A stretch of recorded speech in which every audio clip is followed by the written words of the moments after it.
very good morning to all my dear friends. Good morning. Please बैठिए.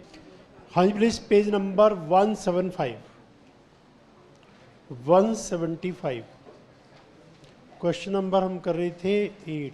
Section था 24B. Let's read again. फिर बचे हुए part इसके करेंगे. Interest on borrowed capital allowed as deduction under section 24B. If any assessee has taken a loan or advance, loan को advance को वो तो एक ही बात है. फॉर परचेज, कंस्ट्रक्शन, रिनोवेशन, मतलब हाउस का कोई भी पर्पज़ हो, हाउस का कोई भी पर्पज़ हो, उसका इंटरेस्ट गवर्नमेंट से हम आपको पूरा अलाउ करेंगे. जिस साल की इनकम निकाले उस साल का पूरा, और जब घर बना था उससे पहले का प्रायर पीरियड 5 इंस्टॉलमेंट में. Interest such loan shall be allowed deducted under 24B from any भी interest allowed on due basis. Already आपने अंडरलाइन किया होगा ड्यू बेसिस. पेमेंट करो ना करो क्लेम कर लो, जिसका होगा वो कोर्ट में ले जाएगा, अपने आप रखवा लेगा आपसे, but only simple interest. Interest on interest नहीं मिलेगा आपको. Assessee can take any number loan, कितना लोन लेना है, कितनी बार लेना है, क्या इंटरेस्ट है, कहाँ से लेना है, वो सब आपकी मर्जी है. तो आप बताइए, मैं अपने फ्रेंड से लोन ले लूँ तो मिल जाएगा इंटरेस्ट? फ्रेंड से लोन लिया मैंने 50 लाख और 10% के रेट पर, तो क्या 5 लाख का इंटरेस्ट मिल जाएगा? और मैं झूठ बोल दूं तो मेरा ही पैसा था, मैंने कह दिया इनसे लिया है और इंटरेस्ट क्लेम कर लो, ये भी तो दिक्कत आएगी ना. बताओ क्या हल है? हाँ जी, प्रूफ तो मैं इनको ले जाऊंगा, ये कहेंगे मैंने दिया है, ये जीते जागते प्रूफ है. कह दोगे ना मैंने दिया है? फिर हाँ जी, इनसे पूछेंगे ना, तुमसे पूछेंगे भाई. यस यू आर राइट, यहाँ ये फंसेंगे. देखो कैसे होगा. मैंने इनको बोला, मैंने कहा भाई देख 50 लाख तो मेरा अपना है, मैं अपना लगाऊंगा, नाम मैं तुम्हारा ले दूंगा, तुम्हारा क्या जा रहा है? कोई पूछे कहते रहे मैंने दिया था. इन्होंने कहा ठीक है. तो मैंने इनको कहा भी तुम कह देना, इन्होंने कहा मैं कह दूंगा, और इन्होंने कह दिया. कहने के बाद अब मैं नहीं फंसूंगा, फंसेंगे ये. इनकम डिपार्टमेंट बिल से तुम्हारे पास 50 लाख कैसे कहाँ से आया, कौन से साल में अर्न किया था, रिटर्न भरी थी, टैक्स दिया था, ये फंस जाएंगे. और जब ये फंसेंगे तो ये मुझे फंसाएंगे. ये कहेंगे जी सच्ची बात बताऊं, कोई लोन नहीं दिया, इन्हीं से पूछो. यही आए थे मेरे पास, कहते ऐसे ऐसे कह देना, इंटरेस्ट क्लेम कर लूँगा. यानी ये झूठ बोलना पॉसिबल नहीं है, फंस जाएंगे. लेकिन ये सब बातें तभी है जब केस स्कूटनी में आएगा. स्कूटनी में नहीं आया तो बच जाएंगे. और स्कूटनी में कितने परसेंट आता है? 1%. मतलब गुड चांसेस है कि हम बच निकले. ठीक है. और फिर अगर गुड चांसेस ही है फिर तो बात ख़त्म. बस रिटर्न के अंदर तो हाउस फ्रंट एड की इनकम आती है, इंटरेस्ट 5 लाख क्लेम कर लिया, ना किसी ने पूछा कहाँ से लिया, ना हमने बताया, बात खत्म होगी. तो स्कूटनी में आने पर ही सारी बात आएगी. उससे पहले जिसको जो करना कर लो. करने वाले बहुत से कर भी जाते हैं कि अरे कहाँ 99% तो आता नहीं, नंबर छोड़ो ना, ऐसे क्लेम क्लूम करके कैलकुलेट कर दो. फिर कुछ लोग कह रहे हैं फिर ये सब करने की जरूरत क्या है, सीधा लिख दो हाउस फ्रंट एड की इनकम 4 लाख, GAB भी नहीं निकाली, कुछ नहीं, सीधी लिख डाली कि जब आएंगे पूछेंगे तब इसका रिवर्स कैलकुलेशन करके चलेंगे. 24B पहले निकालेंगे, फिर NAV, GAB वगैरह, फिर घूमते घूमते पीछे चले जाएंगे, बैकवर्ड कैलकुलेशन करते चले जाएंगे. तो वो प्रैक्टिकल एस्पेक्ट दूसरी बात है. ठीक है. लेकिन लोन ले सकते हैं, पूछेंगे, अगर वो बता देंगे तो ठीक है, नहीं बताया तो भाई फिर दिक्कत है. एक बात और भी आएगी, 5 लाख का इंटरेस्ट मैंने दिया तो इनकी इनकम है, ये भी पूछेंगे क्या आपने इस पर टैक्स दिया है, आपने इसे अपनी इनकम में दिखाया. जितना मेरा टैक्स बचेगा उतना इनका लग जाएगा, इनकम में दिखाना पड़ेगा. तो ये प्रॉब्लम आएगी. फ्रेंड वाले केस में अगर झूठ बोलेंगे तो चांसेस है प्रॉब्लम आ जाए, हो सकता है ना भी आए. आगे देखिएगा. Interest for the year for which income being computed shell be allowed in the same year. क्या कहलाएगा? अंडरलाइन कर लो, करंट पीरियड इंटरेस्ट. हमने कल कैलकुलेट किया था current period interest. Interest for the period prior to the year in which the house of purchase shall be called prior period. जिस साल में घर बना था या खरीदा था उससे पहले क्या कहलाएगा? Prior period. Such interest shall be allowed in 5 annual equal instalment starting from the year in which the house of purchase constructed. जिस साल में बना या खरीदा है वहाँ से लगातार 5 साल में आपको मिल जाएगा। Mister x had taken a loan of 5 lakh for constructing property on 1/10/21, interest payable 10% per annum, construction was completed on 30 June 22, in this case interest allowed shall be, ये कैलकुलेशन भी हमने कल देख लिया था, therefore interest allowed shall be this much. अब यहाँ तक हमने किया था, इसके आगे का मैं बताऊँगा, एक बार रीडिंग ले लो फिर आगे की बात करेंगे।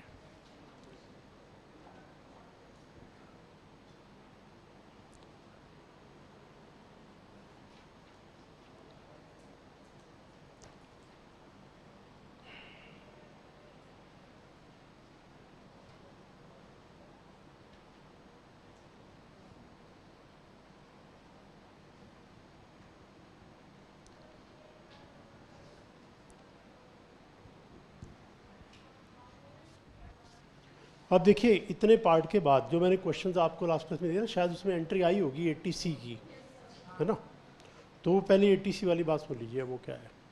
देखिए हमने पहली क्लासेस में डिस्कस किया था जो ग्रॉस टोटल इनकम है उससे रिडक्शन मिलेंगे 80C से 80U तक के, और ये चैप्टर हमारा हाउस प्रॉपर्टी का चैप्टर खत्म हो जाएगा, उसके बाद ये स्टार्ट होगा 5 क्लास का चैप्टर है, ये आएंगे डिडक्शन। उसमें एक डिडक्शन है 80C। रेजिडेंशियल स्टेटस में भी देखो इसका थोड़ा सा पार्ट मैंने बताया था, जो एम्प्लॉय कंट्रीब्यूशन का जो अमाउंट है उसका 80C मिल जाएगा। थोड़ी सी बात 80C की, अब थोड़ी सी बात 80C की यहाँ फिर आ रही है, तो थोड़ी सी बात फिर इसकी कर लेते हैं, बाकी बचा हुआ 80C डिडक्शन में करेंगे। तो मैं 80C में से रीड करवाता हूँ कितना पार्ट इसके अंदर आ रहा है, फिर डिस्कस करते हो क्या पार्ट आ रहा है।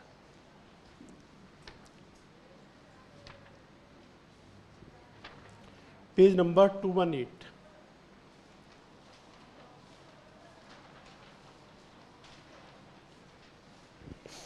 218, point number 5. If an assessee has taken a loan from a notified organization like banks, etc., for purchase construction of a residential house, in such case reduction shall be allowed equal to the amount repaid by the assessee towards principal, not towards interest. Loan taken additional alteration, repair, etc., house no reduction is allowed. Assessee has transferred the house property before expiry of 5 years from the end of the financial year in which possession of such property was taken by him. No reduction shall be allowable in the previous year in which house property has been transferred. The reduction allowed in the past year shall be considered income of the assessee of the previous year in which the house property is transferred. Reduction shall also be allowed for stamp duty, registration fee, other expenses for the purpose of transfer of such house property of the assessee. देखिए अब इसका meaning क्या है। देखिए मैंने loan लिया state bank से 10 लाख का 10% का 1719 को, घर बना 1722 को, फिर मैंने 1 अक्टूबर 22 को 1 लाख रुपए का रिपेमेंट दे दिया, 1 लाख रिपे कर दिया। तो जैसे हमने कल हाउस प्रॉपर्टी एडमिन इनकम निकाली थी, हाउस प्रॉपर्टी एडमिन तो इनकम वैसी निकलेगी जैसे हमने कल डिस्कस किया था, कोई चेंज नहीं है। उसके बाद अगर अदर हेड्स की इनकम है वो ले लो तो यही बन जाएगी gross total income, other head की इनकम है, ठीक है, तो यही ग्रॉस टोटल इनकम बन जाएगी। अब यहाँ से एक पॉइंट आएगा 80C का, वो 80C कह रहा है अगर आपने लोन बैंक से लिया था, फाइनेंशियल इंस्टीट्यूशन से लिया था, फ्रेंड से नहीं, 80C के अंदर फ्रेंड नहीं है, 24B में फ्रेंड है, दोनों में डिफरेंस है थोड़ा बड़ा। तो 80C कह रहा है अगर आपने लोन लिया था रिकग्नाइज्ड ऑर्गेनाइजेशन से जिसकी हमने लिस्ट इशू की है, उस केस में जितना आपने प्रिंसिपल वापस किया 1 लाख रुपये है, उस 1 लाख रुपये का हम आपको 80C में रिडक्शन दे देंगे, फिर आएगी टोटल इनकम, फिर आप टैक्स निकाल लेना। इंटरेस्ट का नहीं, इंटरेस्ट का तो 24B में मिलेगा, इंटरेस्ट जितना बनता है पे करो ना करो 24B में, जो प्रिंसिपल है ओरिजिनल अमाउंट वो अगर आप वापस करोगे, जितना वापस करोगे उतना 1.5 लाख से ज़्यादा नहीं। 80C में हमने पहले भी डिस्कस किया था अगर एम्प्लॉय कंट्रीब्यूट करेगा रिकग्नाइज प्रोविडेंट फंड में जितना कंट्रीब्यूट किया उतना 1.5 लाख से ज़्यादा नहीं। ऐसा नहीं वो 1.5 लाख अलग है 1.5 लाख अलग है, इन दोनों को मिला के 1.5 लाख से ज़्यादा नहीं। और 80C में करीब 15 इन्वेस्टमेंट टोटल दिए हुए हैं, 15 के 15 को मिला के 1.5 लाख से ज़्यादा नहीं, हाईएस्ट पॉसिबल 1.5 लाख है। अगर मेरा और कोई रिडक्शन नहीं है, खाली यही है 80C में, यही इन्वेस्टमेंट है, यही रिपेमेंट का केस है, तो मुझे 1.5 लाख मिल जाएगा। मान लो मैं एम्प्लॉई हूँ, रिकग्नाइज प्रोविडेंट फंड में ऑलरेडी कंट्रीब्यूट कर चुका हूँ 70,000, तो बचा 80 और मिल जाएगा, प्रोवाइडेड मैं 80,000 का रिपेमेंट कर दूँ लोन का। अब देखो 24B और 80C में क्या फ़र्क है। 24B is my right, government मुझे मना नहीं कर सकती। इनकम का मतलब है ग्रॉस रिसिप्ट माइनस एक्सपेंस, उसको गवर्नमेंट कहीं नहीं लेना तो मैं कहूँगा क्यों नहीं लेना। और ये 80C से 80 हमारा राइट नहीं है, गवर्नमेंट की फेवर है, गवर्नमेंट कहते नहीं लेना तो नहीं लेना। तो आप डिडक्शन और एक्सपेंडिचर में डिफरेंस समझना। हम एक्सपेंडिचर को भी बहुत बार डिडक्शन बोल देते हैं, क्योंकि लेस तो वो भी होगा, तो दोनों में फ़र्क है। When we say expenditure it is our right, when we say deduction favour of the government, दे या ना दे। आप बताओ P&L जब हम बनाते हैं, जब हम लोन लेंगे तो क्या P&L में कभी क्रेडिट होता है? नो। जब लोन वापस करेंगे तो क्या डेबिट होता है? नो। P&L में क्या आता है? Interest, that is our right, कोई मना नहीं कर सकता। तो इंटरेस्ट को तो 24B में लेंगे, वो तो आपका राइट है भाई, आपने फ्रेंड से लिया तो भी ठीक है, हम कैसे मना कर दें? 80C इज़ आवर फेवर, हम जो कहेंगे वो चलेगा, हमने कह दिया फ्रेंड अलाउड नहीं है तो नहीं है, बस no argument, because we are doing a favour. Favour करने वाला बंदा 10 कंडीशन लगा दें, हम मान जाएंगे, और जहाँ हमारा राइट हो कोई कंडीशन लगा के देखें, हम फट लड़ पड़ेंगे कि इसमें क्या खास बात है, हमारा राइट है। तो ये दोनों में डिफरेंस है। 80C से ट्यू लेस होगा डिडक्शन, एक्सपेंडिचर भी लेस होगा। बहुत बार एक्सपेंडिचर को मैं बोल जाऊंगा डिडक्शन, तो आप समझ जाना वो ये वाला डिडक्शन नहीं है, वो तो इसलिए बोल दिया क्योंकि लेस होता है। राइट वर्ड तो है, डेबिट वर्ड है उसके लिए, एक्सपेंडिचर के लिए। देन यहाँ पे लोन किस पर्पज का था? Purchase, construction, renovation, addition, alteration, substitution और रिपेयर्स ऑफ द हाउस। यहाँ पे ओनली परचेज एंड कंस्ट्रक्शन है। अगर आपने रिपेयर, रिनोवेशन, एडिशन, ऑल्ट्रेशन लिया तो नहीं मिलेगा। रीजंस मैं बता दूंगा धीरे धीरे इनके क्या रीजन है, पहले अंडरस्टैंड कर ले। डिफरेंस ध्यान रखना कि 24B में किसी भी टाइप का इंटरेस्ट लेस कर देना, 80C में लेस नहीं करना। क्वेश्चन मस्ट कन्फर्म कि भाई ये परचेज या कंस्ट्रक्शन का था, किसी और का था तो मत देना। क्यों नहीं देना मैं अभी बताता हूँ आपको। देन 24B में मेरी कमर्शियल बिल्डिंग है, रेजिडेंशियल बिल्डिंग है, डू नॉट मैटर। 80C सिर्फ रेजिडेंशियल के लिए है, कमर्शियल के लिए नहीं है। उससे लोगों के हमने घर बनवाने हैं, इसलिए हमने रिलैक्स कर दिया कि भी आपने घर बनाया कोई बात नहीं, आप ले लो। ये सिर्फ इंडिविजुअल HUF को मिलता है और किसी को नहीं मिलता 80C। और 24B सबको मिलता है। कंपनी ने कमर्शियल कॉम्प्लेक्स बनाया, 2 करोड़ का, 20 करोड़ का, 100 करोड़ का लोन लेके इंटरेस्ट मिल जाएगा। वो क्योंकि राइट है, राइट पे कोई कंडीशन नहीं लगा सकता। फेवर पे लगती है कंडीशन जब भी लगती है, ठीक है। तो 80C का पार्ट उन सारे क्वेश्चंस में आई थिंक आ गया होगा जो मैंने दिए थे आपको, है ना।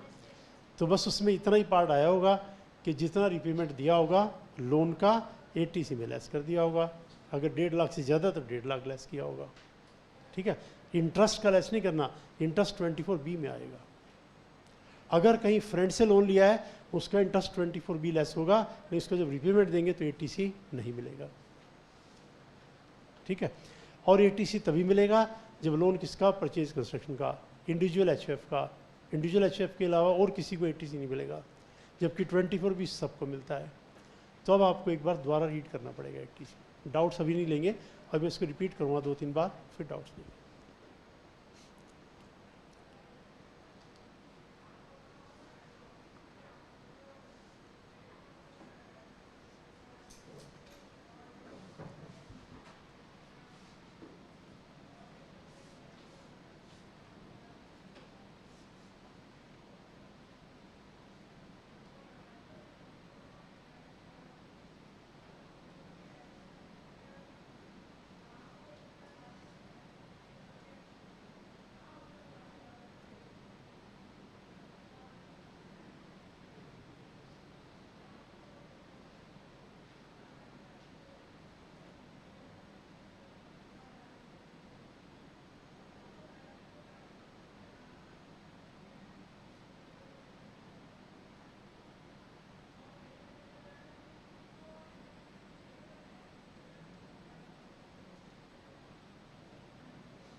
अब देखो 80C में इस एंट्री को लाने का पर्पज़ क्या है?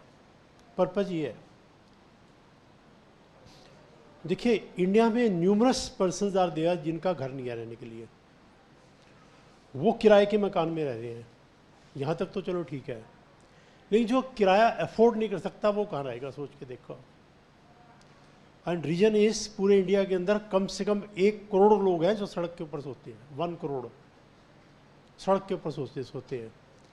जो सड़क की साइडों में सो रहे हैं, नंबर बढ़ता गया तो सड़क के सेंटर में आ जाएंगे, ये हालत हो जाएगी।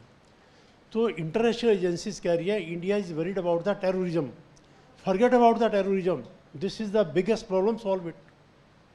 वरना हालत इतनी ख़राब हो जाएगी इस कंट्री की, आप सोच भी नहीं पाओगे। मैं आपको इसका रियल एग्जांपल देता हूँ। जैसे कश्मीरी गेट से आगे जाओ ना ITO की तरफ, तो हनुमान मंदिर है वो, है ना, सभी को पता होगा। और ये सड़क है, सड़क के बीच में डिवाइडर है, थोड़ा सा डिवाइडर है। तो लोग पहले क्या था, साइडों में सो रहे थे, साइडों में जगह सारी फुल हो गई, डिवाइडर के ऊपर आके सो गए। डिवाइडर पे यूँ लाइन लगी हुई है, फिर डिवाइडर में जरा सी जो जगह थी बगल में आके दूसरा आके सो गया। जरा से डिवाइडर पे दो इसने करवट ली तो इधर जाएगा और पूरी स्पीड से गाड़ियाँ निकलती हैं वहाँ से, सीधी ऊपर से जाएंगी। इधर करवट ली तो सीधी ऊपर से जाएंगी, but they are not bothered, जो होगा देखा जाएगा। और कितनी बार टीवी चैनल में आता है कि सोते हुए लोगों के ऊपर से गाड़ी निकल गई, सलमान खान 111 जिसकी निकल गई थी, और कितनी और इंसिडेंट्स बहुत होते हैं। आप बताओ सिचुएशन अलार्मिंग है कि नहीं है? तो प्रॉब्लम का सोल्यूशन क्या है? उनसे भी थोड़ा हम करें, थोड़ा आप करो, मिलजुल के करो, प्रॉब्लम सॉल्व हो जाएगी। तो उन्होंने कहा जी बताओ। तो उनसे भी ये तो एक्सट्रीम केस है जो यहाँ तक आ गए, जो अभी सोच रहे हैं किराए के मकान में कि भी हमारा भी घर बन जाए, चलो हम आपकी हेल्प करेंगे, आप घर बनाओ, ये घर फिर कोई और यूज़ कर लेगा।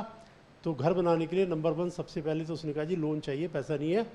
तो गवर्नमेंट से हमने सारे बैंक्स को इंस्ट्रक्शन कर दी कि हाउसिंग के लिए कोई भी बैंक लोन के लिए मना नहीं करेगा, interest rate will be very less. Motor car के लिए वो मांगते हैं 12%, उनकी मर्जी है, घर के लिए 8% से ज़्यादा नहीं मांग सकते। इंटरेस्ट रेट आपका बहुत कम करवा दिया, और इंटरेस्ट 24B में तो लेस होगा। इसके अलावा चलो और आपकी फेवर करते हैं, जब आप ये पैसा वापस करोगे हर साल जितना जितना वापस करोगे उतना उतना इसमें से माइनस करवा देंगे, लेकिन 1.5 लाख से ज़्यादा नहीं। तो 80C में फेवर क्यों हो रही है? रीज़न ये है, सारे डिडक्शंस में फेवर है, हर एक चीज़ के पीछे रीज़न है, बिना रीज़न के कोई फेवर नहीं है। तो गवर्नमेंट वांट के इंडिया में हर पर्सन का घर बन जाए। अगर आप न्यूज़ चैनल को देखोगे, हर रोज़ आता है प्राइम मिनिस्टर ने अपने नाम से रेजिडेंशियल हाउसेस की स्कीम स्टार्ट की हुई है, और हर जगह गवर्नमेंट हाउस बनवा के फ्री में बांट रही है। छोटा सा अगर एक कमरे का चलो फ्री में दे दो, फ्री में दे दो, कुछ सब्सिडी दे दो, ये दे दो, वो दे दो, हर साल पता नहीं कितने घर बनवा रही है गवर्नमेंट, बनवा के गरीबों को फ्री में बांट रहे हैं। क्योंकि जब इंसान को बेसिक नेसेसिटी उसकी पूरी नहीं होगी ना, तो वो डेफिनेटली क्राइम की दुनिया में चला जाएगा, सारी सोसाइटी स्पॉइल हो जाएगी। आप बताओ, एक पर्सन है जो चोरी करता है, मर्डर करता है, किडनैप, क्या वो बॉर्न है? क्या उसको बाय बर्थ स्टैंप लगाई थी कि भाई you will B a thief?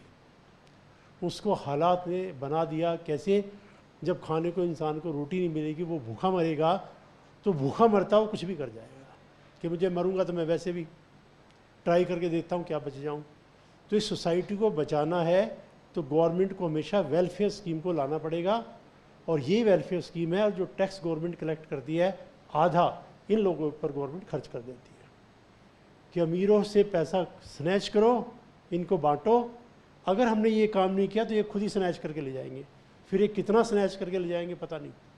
हम तो सिस्टम से स्नैच कर रहे हैं, 30% दे दो, ये आए तो सारा उठा के ले जाएंगे। ये मैं ब्रॉडर आस्पेक्ट बता रहा हूँ आपको, ताकि आपको जब डिडक्शन मैं कराऊंगा तो उसमें समझ में आ जाए ये डिडक्शन का मतलब क्या हुआ।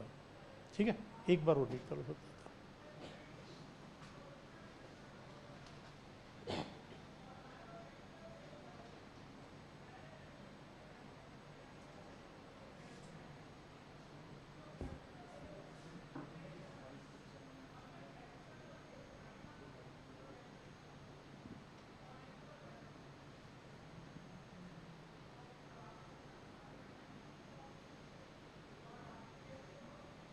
अब देखिए इसमें एक छोटी सी और बात, मैंने घर बनाया या ख़रीदा 1722 को लोन लेके, रिपेमेंट दिया 1.5 लाख, डिडक्शन मिल गया। अगले साल में फिर रिपेमेंट दिया 1.5 लाख, डिडक्शन मिल गया। अगले साल में फिर ऐसा हुआ, 1.5 लाख पे किया, डिडक्शन मिलना था लेकिन मैंने घर ही उठा के बेच दिया। उसे इसलिए हमने तुम्हें डिडक्शन दिए थे कि तुम घर ही बेच दो, आपको डिडक्शन इसलिए दे रहे थे कि घर आप रखो, आप इसमें रहो, कंटिन्यू करो। ये क्या किया तुमने? जिस साल घर बेचा इस साल तो डिडक्शन भूल जाओ और पहले वाले भी हमारे वापस करो। 3 लाख रुपया इस साल इनकम में ऐड कर लो, जितना हमने कम करवाया था उतना ऐड कर लो। तो विद इन 5 ईयर घर नहीं बेचना, कम से कम 5 साल तो रखो। 5 साल के बाद बेच दोगे डिडक्शन नहीं मिलेगा, लेकिन पहले वाला विड्रॉ नहीं करेंगे। विद इन 5 ईयर बेचा, नया तो मिलेगा नहीं, ये और विड्रॉ कर लेंगे। देखो रीड करके।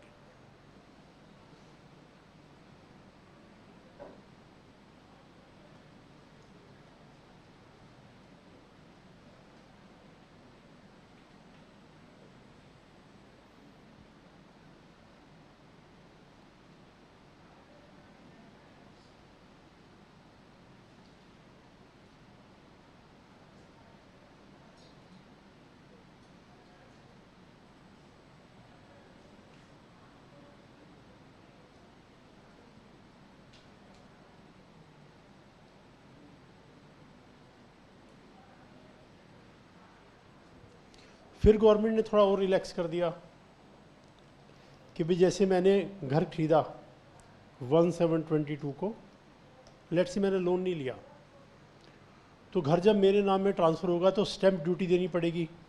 हमने डिस्कस किया था गिफ्ट में, स्टैंप ड्यूटी वैल्यू के ऊपर स्टैंप ड्यूटी लगेगी। रजिस्ट्रेशन चार्जेस कह लो या स्टैंप ड्यूटी की वैल्यू कह लो, स्टैंप ड्यूटी कह लो, तो उससे ये वाला अमाउंट भी ATC में आप क्लेम कर सकते हो। अगर आपका लोन नहीं है तो ये क्लेम कर लो, और ये भी है लोन भी है, दोनों को मिला के क्लेम कर लो, लेकिन एक साल में 1.5 लाख से ज़्यादा नहीं। जैसे 70,000 की मेरी स्टैंप ड्यूटी है और 80,000 का मेरा रिपेमेंट है, तो दोनों क्लेम कर लूँगा 1.5 लाख। बस ये पार्ट ATC का। जब हम ATC करेंगे तब ATC को डिटेल में डिस्कस करेंगे। बेसिक पर्पज़ ATC का क्या है? टू हेल्प द पीपल, जिसकी जो रिक्वायरमेंट है उसके हिसाब से उसकी हेल्प कर दो। सारे रिडक्शन का ये पर्पज़ है। हर पॉइंट में एक नया कंसेप्ट आ जाएगा, इसमें ये है, इसमें ये है, इसमें ये है। अब आप आराम से रीड करिए।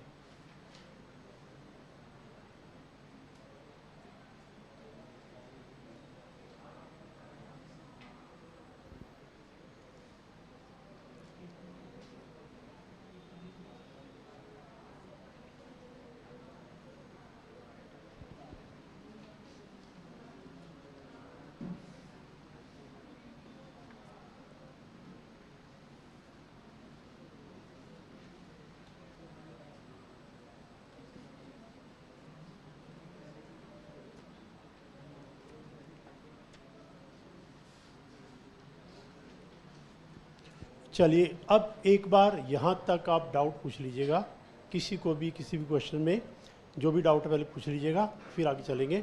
बुक वाली भी उस क्वेश्चन में किसी का आंसर आप कहते हैं कल टेल नहीं कर, वही पूछ लेना एक बार। सर पेज 209 प्रॉब्लम 13 में।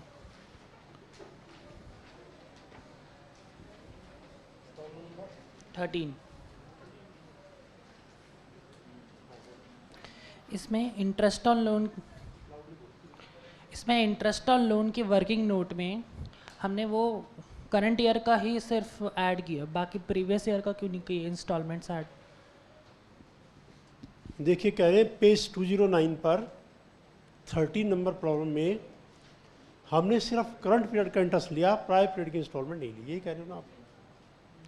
तो आप बताइए भी प्रायर पीरियड की इंस्टॉलमेंट मिलेगी इस क्वेश्चन में? वो मिलती है सिर्फ 5 साल। ठीक है, देखो एक बार जरा इस क्वेश्चन को देखिए।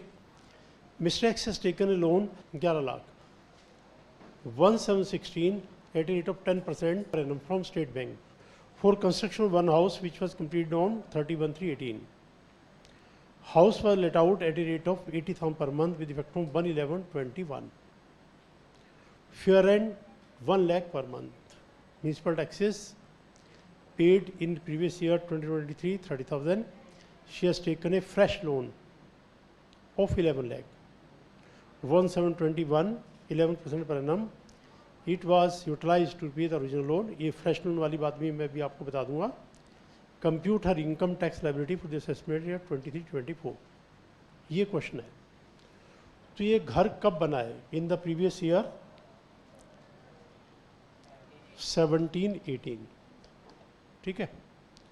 और लोन हमने लिया था 11 lakh, 10% per annum state bank का one house.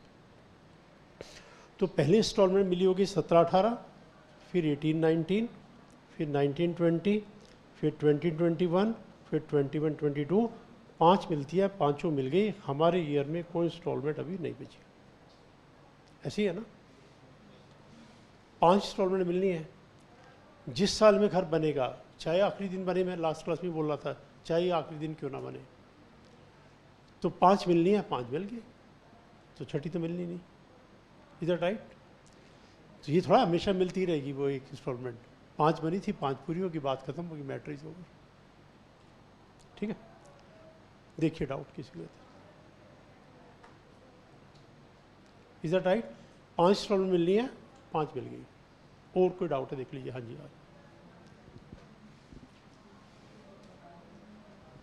Sir page number 207 को प्रॉब्लम 2 और प्रॉब्लम 3 का आंसर टैक्स लायबिलिटी का मैच नहीं हो रहा है।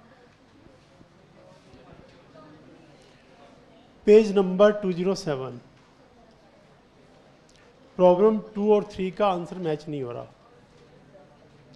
कितने स्टूडेंट का आंसर मैच हो रहा है? देखो पीछे देखो, कितने स्टूडेंट का मैच नहीं हो रहा है? जिनका मैच नहीं हो रहा, अगर आप एक बार पहला सेंटेंस, पहला वर्ड अच्छे से पढ़ लोगे तो मैच हो जाएगा।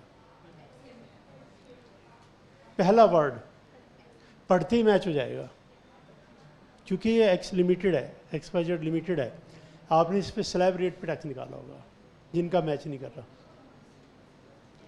तो एग्जाम में इसी तरह से सब कुछ आता होता है, मार्क्स नहीं आते, वो ऐसे कट जाते। वो मतलब सबके साथ है, मेरे साथ भी है, मुझे भी। आप क्योंकि मैं तो ये प्रॉब्लम बहुत टाइम से कर रहा हूँ, तो मुझे पता है।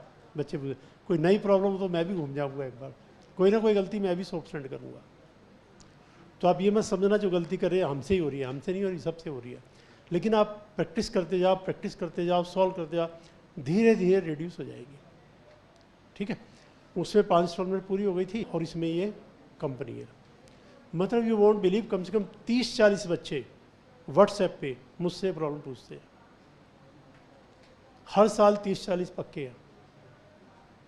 और मैं बड़ा सोचता रहता हूँ कि यार 30-40 बच्चों ने पूछा, लिखा तो कंपनी। और जब मैं कहता हूँ ये कंपनी, ओ हो सर, ठीक है ठीक है ठीक है। व्हाट्सएप पे अलग अलग टाइप के रिएक्शन आते हैं। हाँ जी सर, पेज 176 इलस्ट्रेशन 14। सर, इसमें करंट ईयर में जो करंट पीरियड इंटरेस्ट है, उसमें 14 लाख और 13 लाख, 14 लाख और 15 लाख अमाउंट्स होने चाहिए। सॉरी, 14 लाख और 13 लाख, इसमें 13 और 12 लाख दे रखे हैं। हाँ भी देखो, पेज नंबर 176 निकाल लो, इलस्ट्रेशन नंबर 14 निकालो। ठीक है, let's read. Mr. X has taken a loan of rupees 15 lakh, 1718, State Bank, 12% per annum, construction of one house, completed on 1/4/21, and was let out 90,000 per month, with effect on 1/5/21. Fair rent is 1 lakh per month. Assessee paid municipal tax 30,000 previous year 2023. Assessee has repaid the loan installment of rupees 1 lakh starting from 1/1/21. Computes his income and tax liability for the assessment year 23-24. तो GAV के part में तो ये कह रहे हैं कोई doubt नहीं, इंटरेस्ट के पार्ट में डाउट है ना। इंटरेस्ट पार्ट में, इंटरेस्ट पार्ट देखिए, वर्किंग नोट में आइए। पहले करंट पीरियड, जिस साल की हम इनकम निकाल रहे हैं वो साल कह रहा था करंट पीरियड। उस साल के अंदर जो हमने लोन लिया था 15 लाख का, जो अमाउंट रिपे हो गया था वो रिपे वाला लेस कर दिया, क्योंकि रिपेमेंट कितना दिया है 1 लाख, कब से 1/1/21 से। तो 1 लाख तो 1/1/21 को लेस कर दिया, 1 लाख 1/1/22 को लेस कर दिया, तो बैलेंस बचा 13 लाख। तो 13 लाख के ऊपर हमने 9 मंथ का कैलकुलेट कर लिया, और 12 लाख के ऊपर हमने 12% का कैलकुलेट कर दिया। प्रायर पीरियड बनेगा 1/7/18 to 30/1/3/21। ठीक है, अब ये प्रायर पीरियड जो हमने डिस्कस किया था उसी के हिसाब से है, लेकिन कुछ स्टूडेंट को इसमें थोड़ा सा और प्रॉब्लम रहती है, वो मैं आपको दिखाता हूँ अलग से क्या प्रॉब्लम रहती है। वो ये प्रॉब्लम रहती है, देखो मैं करके दिखाता हूँ आपको। मैंने लोन लिया 1419 को, ठीक है, और लास्ट क्लास में एग्जाम्पल ले रही थी हम 1722 में बना। सपोज 10 लाख रुपए का 10% का रेट है, तो प्रायर पीरियड का इंटरेस्ट कितना बना? 20, 21, 22, 3 साल का, करेक्ट। 3 साल का बना 3 लाख डिवाइड बाय 5। कई बार क्वेश्चन थोड़ा सा बदल जाएगा। ये घर 1721 को बना था और आपको इनकम 22, 23 की निकालनी है, ठीक है। तो करंट पीरियड तो वही रहेगा, इसी साल का निकालना है, लेकिन प्रायर पीरियड अब बदल जाएगा। तो कुछ स्टूडेंट प्रायर पीरियड अभी भी इसका वही लेंगे, यहाँ तक 31/3/22 तक वो यही प्रायर पीरियड काउंट करेंगे 3 साल का, 20, 21, 20, जबकि इसमें ऐसा नहीं है। ये घर 21-22 में बन गया है, इसका प्रायर पीरियड यहीं तक आएगा 31/3/21 तक, 2 साल का आएगा प्रायर पीरियड, 3 साल नहीं आएगा, क्योंकि हम कह रहे हैं जिस साल में घर बनेगा उससे पहले का प्रायर पीरियड है।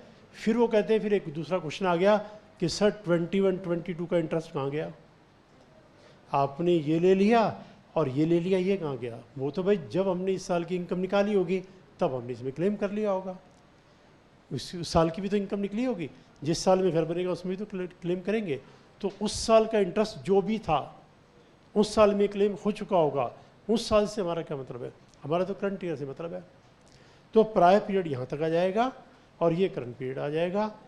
बस इस तरह क्वेश्चन में यही एक डाउट आ सकता है, बाकी सारा पार्ट तो सेम है। अब दोबारा आप एक बार रीड करके देख लो, जिसको डाउट हो पूछ लो। एक बार रीड कर लो अच्छे से रीड करोगे तो डाउट नहीं आएगा। अगर अच्छे से रीड नहीं करोगे अभी डाउट बहुत आएंगे।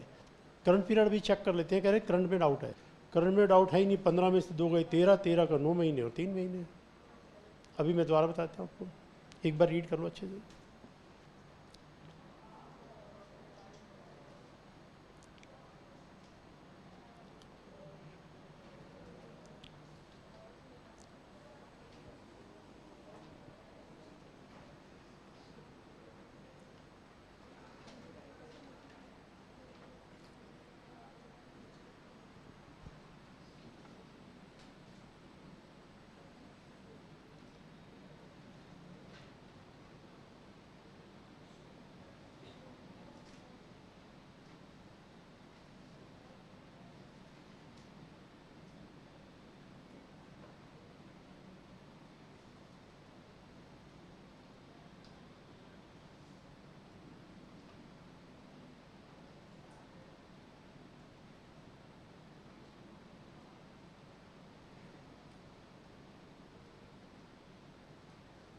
हाँ जी, अब बताइए करंट पीरियड इंटरेस्ट कितने स्टूडेंट लगता है ठीक है, कोई डाउट वाली बात नहीं है? पीछे देखो, मुड़ के देखो जरा, एक बार देखो तो सारी पीछे। और जिनको डाउट है, मैं आपको बताऊं डाउट क्यों है, मुझसे पूछो। इलस्ट्रेशन सॉल्व करने के 2 तरीके हैं। एक तो ये भाई बुक खोलो, हाँ ठीक है, हाँ ठीक है। ये कैसे कर दिया यार, ये कैसे किया है? कल पूछेंगे सर से। ये डाउट उसको आता है जिसने बुक को रखा, आंसर को छुपा दिया, रजिस्टर उठाया, कैलकुलेटर उठाया, एक एक चीज़ का सॉल्व करने लगा, उसका कोई डाउट नहीं, उसकी क्लैरिटी मच बेटर होती जाएगी, हर दिन बेटर होता जाएगा वो। और जो ऐसे रीड करेगा हर दिन कंफ्यूज होता जाएगा, क्योंकि हर दिन इसमें नए नए कंसेप्ट जुड़ेंगे। मैं आपको टेक्निक बता रहा हूँ, जिसको डाउट आया 100% उस बंदे ने रजिस्टर नहीं उठाया, कैलकुलेटर नहीं उठाया, हाँ भाई ठीक है, हाँ भाई ठीक है, अरे ये कैसे आया, ये कल सर से पूछेंगे। तो टेक्स्ट को आप थ्योरेटिकली कभी सीख ही नहीं सकते, ये सिर्फ प्रैक्टिकल से आता है। यूट्यूब के ऊपर there are so many teacher theoretically text पढ़ा रहे हैं। देखो प्रायर पीरियड इंटरेस्ट ये हो गया, ये हो गया, और ये हो गया, करंट पीरियड हो गया, done. Win half an hour 24 be over. मेरी पूरी 2 क्लास लगती है 24 बी में। अभी आपको देखना कितने क्वेश्चन दूंगा मैं आपको, क्वेश्चन पे क्वेश्चन। बुक के अंदर इतने सारे अलग, प्रैक्टिस प्रॉब्लम अलग, एग्जाम के अलग, क्लास के अलग, और वो टीचर अपना कुछ पढ़ा रहे हैं थ्योरेटिकली। लाइक्स कितने हैं? 10,000, 5,000, 7,000 थ्योरेटिकली, और हम जो जान लड़ा रहे हैं वो फूक रहे हैं, हमारे वाला कोई देखता नहीं कि यार ये पता नहीं क्या क्या पढ़ाए जा रहे हैं, इतना डिफ़िकल्ट कहाँ है जितना ये बता रहे हैं, और उसके बिना एग्ज़ाम पास नहीं होगा, जोर लगा लेना। जब तक प्रैक्टिकली आप करके नहीं देखोगे ना अपने हाथ से, ये एग्ज़ाम पास नहीं होगा। आप खुद ही देख लो, आप खुद ही बता दो, ये थ्योरेटिकल पढ़ाने वाला सब्जेक्ट है। थ्योरी में मैं समझा दूँ, मैं आपको 1 घंटे में 2 घंटे में जो है 24B का 4 आगे के टॉपिक और पढ़ा जाऊँगा थ्योरी में, और आपको लगेगा हाँ सब समझ में आया है, और जब क्वेश्चन सॉल्व करोगे फिर बोल रहे यार ये पता नहीं क्या आ गया, ये पता नहीं क्या। तो टेक्स्ट तो जो है प्रैक्टिकली सीख सकते हैं, इलस्ट्रेशन को भी आपको प्रैक्टिकल करना पड़ेगा, लेकिन एक बार समझ गए ना आप, आपके ब्लड में ऐसा मिक्स हो जाएगा कि कोई बाहर नहीं निकाल सकता। बहुत बच्चे अभी मुझे मिलते हैं ना पुराने, क्योंकि अब तो सी शूट का ऊपर वो हो गया, लिफ्ट में डेली मिलेंगे 2-3 पुराने, सर वहाँ पढ़ते थे, सर वहाँ पढ़ते थे, सर वहाँ पढ़ते थे, सर वो जो आपने क्वेश्चन करवा के हमें सिखाया ना सर बहुत काम आ रहा है। वहाँ भी जो अभी मीटिंग थी ना, करीब 40-45 टीचर्स थे, उसमें से करीब 15 से 20 टीचर वो थे जो मेरे स्टूडेंट थे। मुझे भी नहीं पता था, जब मीटिंग ओवर होगी तब आके उन्होंने बताया कि सर हम आपसे वहाँ पढ़ते थे, हम आपसे वहाँ पढ़ते थे, हम आपसे यहाँ पढ़ते थे। तो ये लॉन्ग टर्म इम्पैक्ट एक बार सीख लोगे ना, लॉन्ग टर्म इम्पैक्ट है, फाइनल में भी सारा सेम है, रियल लाइफ में भी सेम है, कभी प्रॉब्लम नहीं आएगी। एक बार सिस्टमेटिक सीख लेंगे तो आप इलस्ट्रेशन को ना कभी रीड करके मत करना, टेक्स्ट में तो करना ही मत। धीरे धीरे क्लैरिटी बढ़ती जाएगी, एक्यूरेसी बढ़ती जाएगी, चांसेस ऑफ मिस्टेक रिड्यूस होते चले जाएंगे, मार्क्स अपने आप अच्छे आ जाएंगे। ठीक है, इस पर क्वेश्चन को एक बार दोबारा देखो आप। मैं इसको फिर चेंज करूँगा, मैं इसको 20 कर देता हूँ। 20, 10 लाख का मैंने लोन लिया, 1419 को लिया, मेरा घर बन गया 2021 में, ठीक है, 1720 को बनाए, और आपको इनकम निकालनी है 1720 को बनाए, आपको इनकम निकालनी है 22-23 की। तो आप मुझे बता दो current period interest plus instalment दोनों करके टोटल कितना बना। Take 2-3 minutes time. रिपीट करूं, 1419 को मैंने लोन लिया 10 लाख का, ठीक है, 10%। घर कब बना? 1720 को। आपको मुझे 24B बताना है, करंट प्लस इंस्टॉलमेंट, कौन साल की? 22-23 की। वंस अगेन मैं फिर कह रहा हूँ, रजिस्टर खोल के लिख के प्रॉपर सॉल्व करना, कभी डाउट नहीं आएगी, बिल्कुल परफेक्ट हो जाओगे, आपको भी डाउट नहीं आएगी।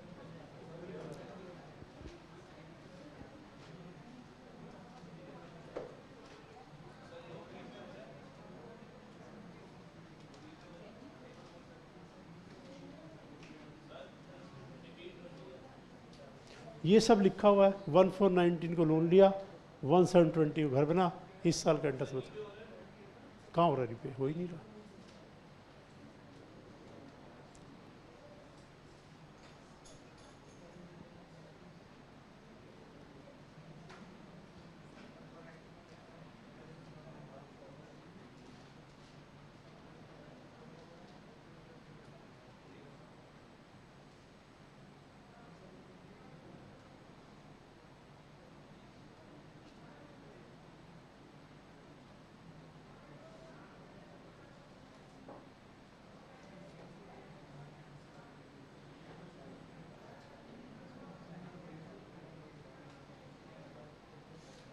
लोन की डेट 1419, अमाउंट 10 लाख, रेट 10%। कब घर बना? 1720 को। बताना क्या? 24 का इंटरेस्ट कौन से साल का? 22-23 का।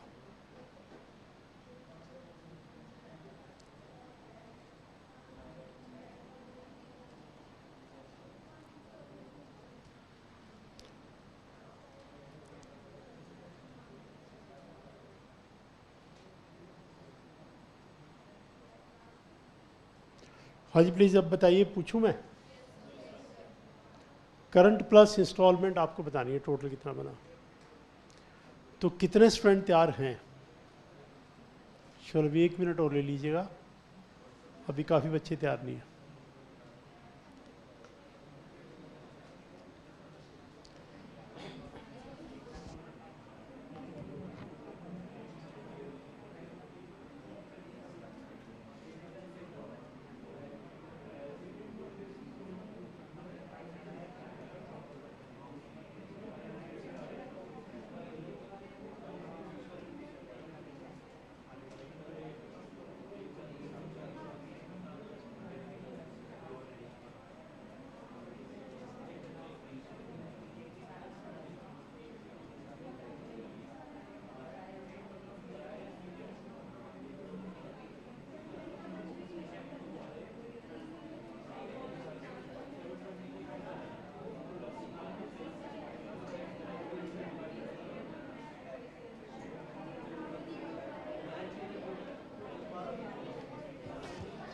हाँ प्लीज अब बताइए कितने स्टूडेंट तैयार हैं और कितने स्टूडेंट तैयार अभी नहीं हैं।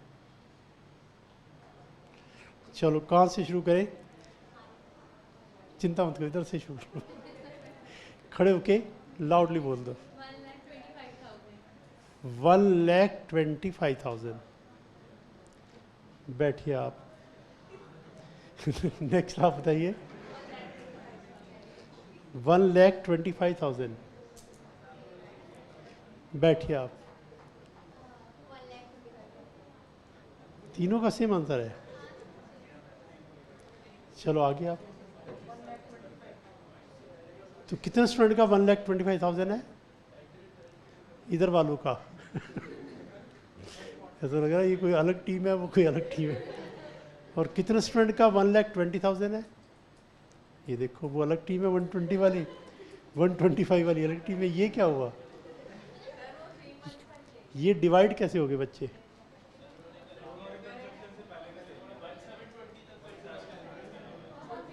नहीं, प्रोसीजर तो एक ही है ना, अपनी मर्जी थोड़ा जो मर्जी ले लो। Calculation should be as per law, law is the same. वही डिस्कस कर रहे हैं, तो ये थोड़ा हमारी मर्जी है। पता नहीं क्यों हमारा दिल कर रहा है छोड़ो 3 महीने ले लो 3 महीने। तो वही तो साफ साफ है कि 1,420 तक बना प्रायर पीरियड, 20-21 में घर बनाए उससे पहले का, और 1 साल का बना 1 lakh divide by 5 20,000। Current year का 1 लाख 1,20,000। तो 1,25,000 कैसे हुआ?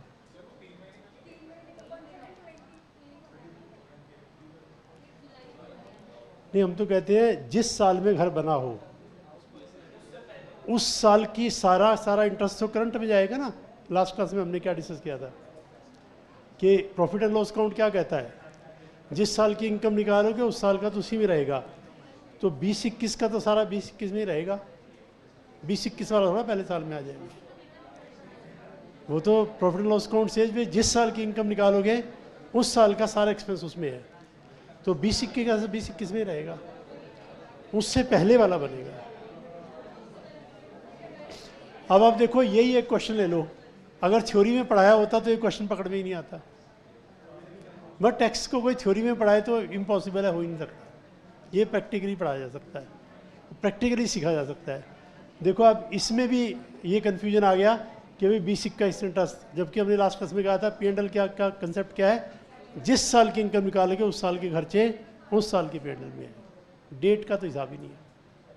ठीक है, अभी और क्वेश्चन मैं कराऊंगा आपको। हाँ जी, 20-21 में घर बनाए, 20-21 में पहली बार इनकम निकली, 20-21 का इंटरेस्ट 20-21 में, उससे पहले का पराया 1 साल का।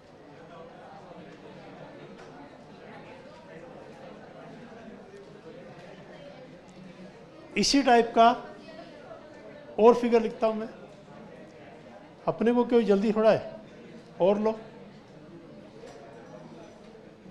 एक और लो, अभी और लिख रहा हूं।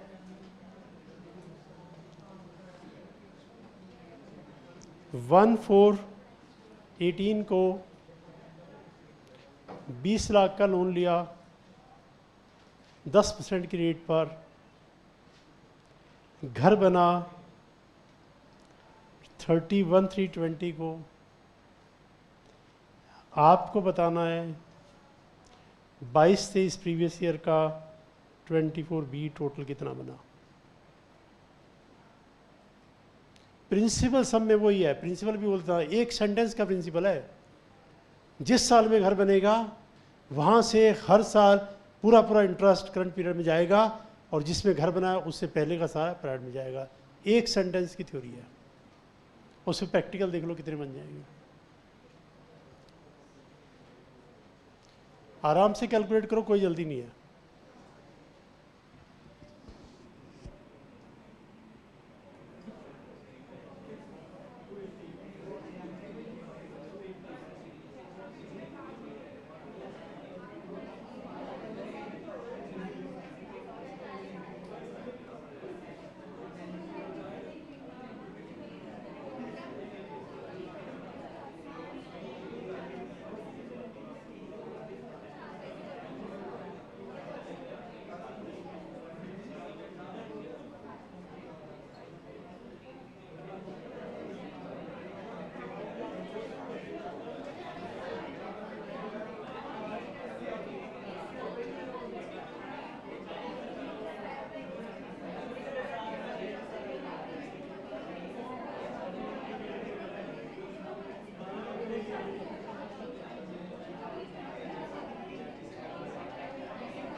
हाँ जी प्लीज़ बताइए, अब पूछूं मैं इसलिए बाहर गया था ताकि आप आराम से कंफर्टेबल हो जाएं, जिसको थोड़ा कन्फ्यूजन, कोई कन्फ्यूजन आए, क्योंकि टीचर सिर पे खड़ा रहता है तो कन्फ्यूजन और बढ़ जाता है। टीचर के जाते चीज़ें समझ में आनी शुरू हो जाती है, हाँ अब समझ में आ रहा है, अब तू बता यार ऐसे कैसे हुआ। तो कितने बच्चों ने आंसर निकाल लिया? देखो पूरी क्लास ने निकाल लिया। और अब आंसर मैं आपसे बिना पूछे बता देता हूँ, सबका ठीक आएगा। बस इतना ही टाइम प्रैक्टिकल में लगा दो, ये आंसर हमेशा पूरी लाइफ आपका ठीक आएगा। चेक कर लेना, और आपको मज़ा भी आएगा। अब जब आर्टिकलशिप करोगे ना, सारे आपके पीछे पीछे, यार करिए जरा सॉल्व, करिए जरा सॉल्व, बड़ा मज़ा आएगा। एक बार सीख लो अच्छे से। तो आंसर मैं पूछने से पहले बता दिया, सबका ठीक होगा। फिर भी पूछ लेता हूँ, कहाँ से पूछूँ? तुझसे? हाँ तू ही बता। ये क्या करती है, बैठ के एक कोनी मारेगी इधर वाली लड़की को, एक मारेगी इधर वाली को, बाकी लड़कियां तो ऐसे मारती है ना, ये पूरा हिला देती है। उसके आगे जो बैठा वो भी हिल जाता है कि भाई ये अर्थक्वेक इधर ही कैसे है, इस लाइन के अंदर कैसे आया। बताओ, खड़े होकर तुम्हारी शक्ल दिखाओ सबको, घूम जाओ उधर। ये है वो लड़की, पहचान लो, यही है वो लड़की जो दोनों तरफ से हाथ चलाती है, पूरी लाइन को हिला देती है। सनसनी में देखते रहिए। चलिए 240, कितना स्टूडेंट का 240? सारी क्लास का 240, कोई डाउट नहीं। अब आगे देखिए, छोटा सा और पॉइंट बताता हूँ मैं। कुछ नहीं, प्रैक्टिकल पे थोड़ा सा टाइम ज़्यादा लगा दो, उसके बाद देखो कितना मज़ा आता है, पूरा समझ में आएगा। अब की बार थोड़ा सा और चेंज करूँगा। 1419 को लोन लिया 10 लाख 10%, और 301320 को घर बन गया। ठीक है, और आपको बताना है प्रीवियस ईयर 22-23 का 24B कितना है। 24B बताना आपको, प्रायर की इंस्टॉलमेंट प्लस करंट। 1419 को लोन लिया, 31,320 को घर बना, और आपको बताना है 24B।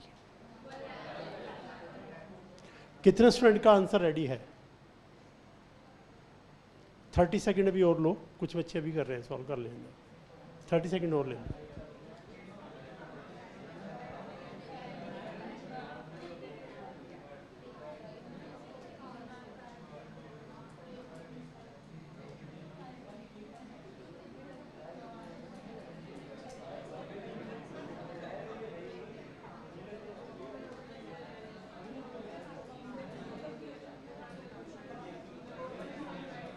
हाँ जी, पूछूं अब मैं?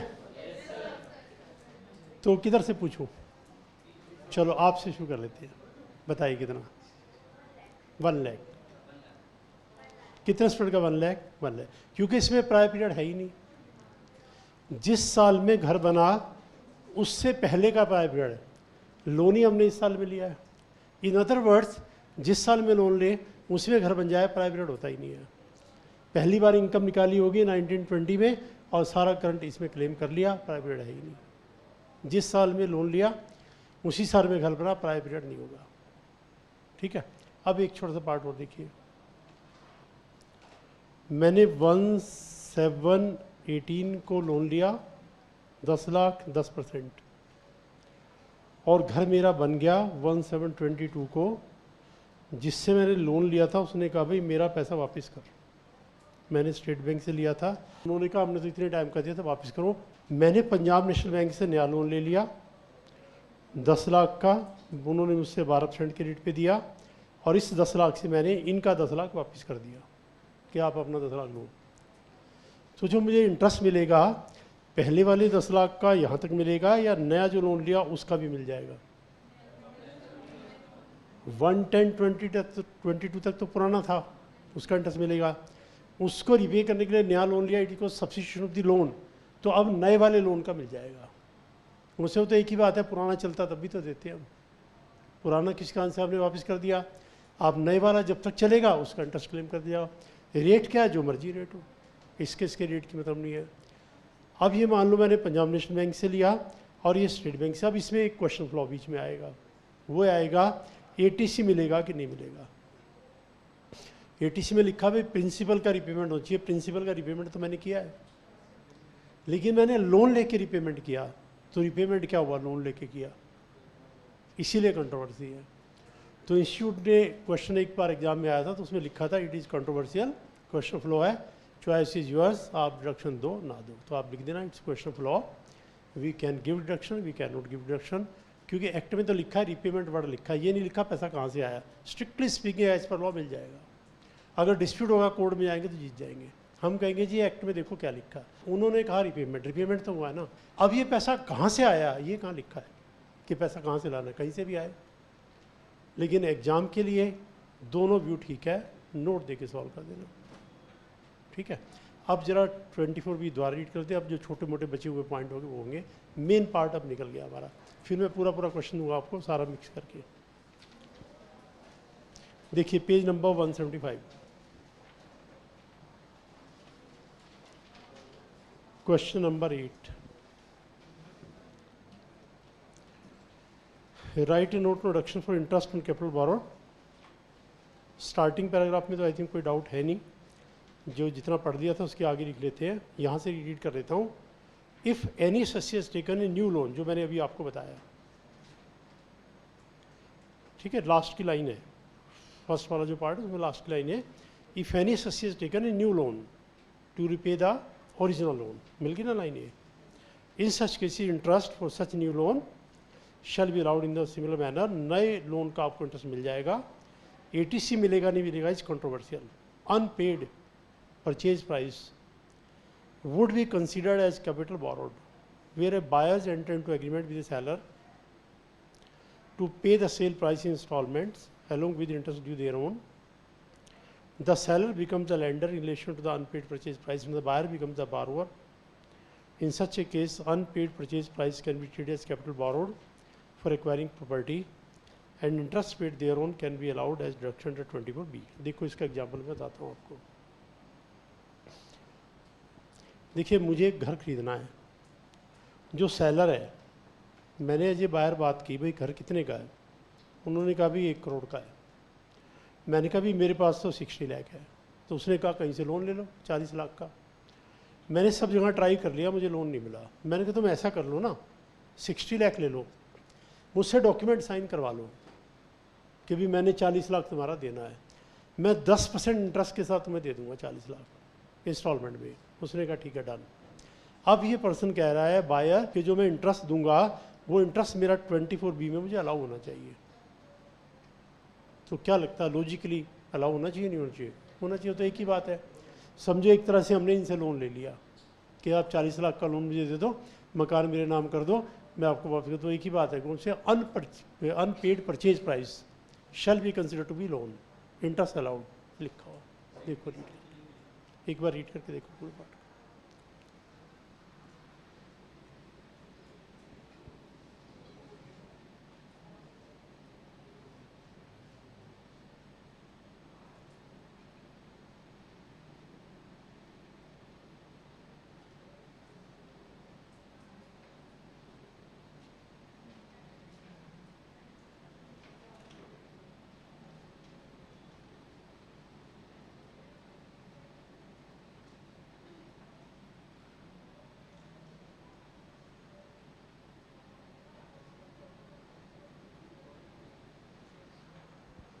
ठीक है, मतलब जिससे हमने घर खरीदा उस बंदे ने कह दिया जो बचा पैसा बाद में दे देना। अब रही बात ATC की, भाई ATC के प्रोविजन लगेंगे तभी तो मिलेगा। ATC में क्या लिखा? Loan should be taken from bank, insurance company, notified organisation. तो ये तो कोई और पर्सन है, ATC किस बात का? ATC नहीं मिलेगा। तो जो लॉ का पार्ट पूरा हो जाएगा वो मिल जाएगा, जो नहीं होगा नहीं मिलेगा। अब देखिए, अच्छा ATC में ये बात क्यों लिखी है कि बैंक से लेना है, नोटिफाइड ऑर्गेनाइजेशन से लेना है? देखिए अब इस चीज़ को भी देखिए आप, 24B बनाने वाला कह रहा है किसी से भी ले लो, ATC वाला कह रहा है बैंक वगैरह से लेना। अब ये मैंने बताया था लॉ में रीजन नहीं लिखा होता, वो तो जब लॉ बनता है तभी डिस्कशन होता है पार्लियामेंट में। तो इसका रीजन मैं आपको बताता हूँ। एक लॉ मेकर है, वो कह रहा है भाई तू कहीं से ले ले, झूठ बोलेगा बच के कहाँ जाएगा, उस बंदे से पूछ लेंगे तेरे पास पैसा कहाँ से आया, पकड़ में आ जाएगा। एक बंदा लॉ बनाने वाला वो कहता है कि आप 24B वाले पहले तो उसको गलत करने का मौका देते हो, फिर उसको पकड़ते हो। This is not a good policy. आप सिस्टम ऐसा बनाओ कि किसी के माइंड में गलत करने की बात ही ना आए। आप इस बात को समझो, मैं एक अच्छी फिलोसफिकल बात कह रहा हूँ आपको। ऐसा लॉ बनाओ लोग फंस जाएं, जब फंस जाएंगे पनिशमेंट देंगे, मज़ा आएगा। ये लॉ बनाने का तरीका गलत है। कोई भी गवर्नमेंट अपने सिटीजन के साथ ऐसा नहीं कर सकती। अरे लॉ ऐसा बनाओ उसके दिमाग में गलत करने की बात ही ना आए। तो यहाँ पर ज़्यादातर लोगों के माइंड में बात आ जाती है जल्दी से, अरे फ्रेंड का नाम है झूठ बोल देंगे, उनको क्या पता, आगे नहीं बात आती कि वो ऐसे इन्वेस्टिगेट कर लेंगे। वो जब पकड़े जाते हैं तब लगता है यार गलती कर दी। और यहाँ पे जब बैंक से लोन लेना है तो बैंक से कैसे झूठ बोलोगे, पॉसिबल ही नहीं है। बैंक से तो लोन लिया तभी तो बोलोगे। तो लॉ वो अच्छा होता है जो अपने सिटीजन्स को गलत करने से रोकता है। लॉ वो अच्छा नहीं होता जो अपने सिटीजन से गलत करवाए और बाद में उनको पकड़ के पनिशमेंट दे दे। तो ये लॉ अच्छा नहीं है, ये लॉ अच्छा है। ठीक है, मैं आपको एग्जांपल दूं। शेष स्टूडेंट ने कहा जब आप एग्ज़ाम देने जाओगे हर कमरे में 2-2 इन्विजिलेटर होंगे, तो पहले से बता दिया कोई बच्चा कुछ गलत नहीं करेगा। इंस्टीट्यूट ने कहा कि क्लासरूम में कोई इन्विजिलेटर नहीं होगा, लेकिन चुपचाप सिक्योरिटली CCTV कैमरे लगा रखे जो कि नज़र नहीं आ रहे। तब क्या होगा आप बताओ? इन्विजिलेटर नहीं है, क्वेश्चन 4 आते नहीं है, कितना भी ऑनेस्ट स्टूडेंट हो, कितना भी जिसने आज तक चीटिंग नहीं की हो, वो भी चीटिंग करके आएगा, because there is a scope for doing something wrong. और बाद में स्टूडेंट ने कहा ये लो पकड़ लिए हमने, सारे बना दिए केस। बताओ ये कोई अच्छी बात है?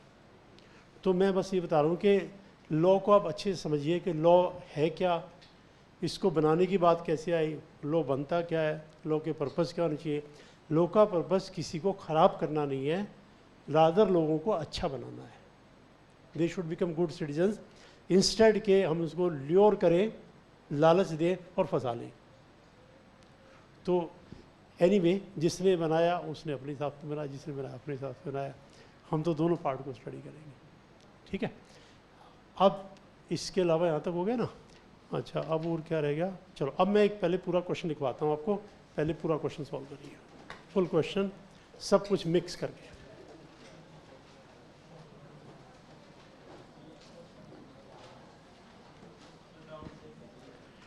डाउट बेटा जब मैं बोलूँगा ना, डाउट तब पूछना, मुझे पता है किस स्टेज पे डाउट बोल लेना मैंने। अभी पहले बेसिक कंसेप्ट क्लियर हो जाएगा ना, डाइजेस्ट हो जाएगा, फिर डाउट बढ़िया निकल के आएगा।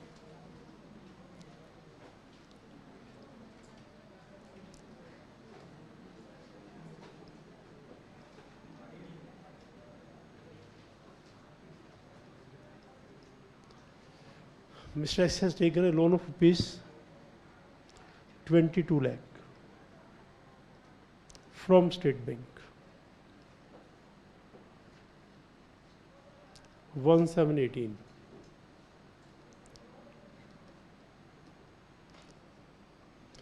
At a rate of 12% per annum.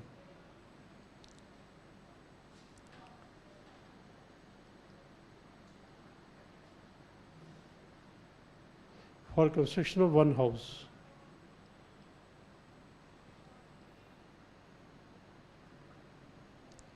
Which was completed on 1/7/21 and was let out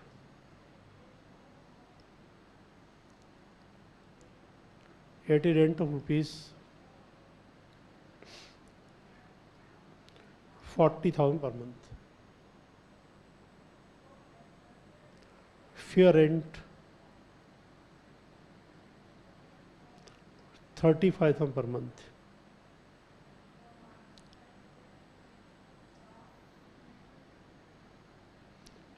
He has repaid rupees 2 lakh 1123.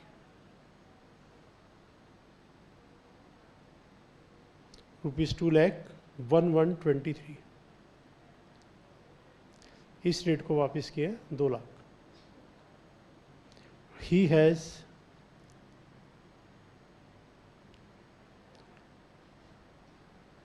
LTCG 112A rupees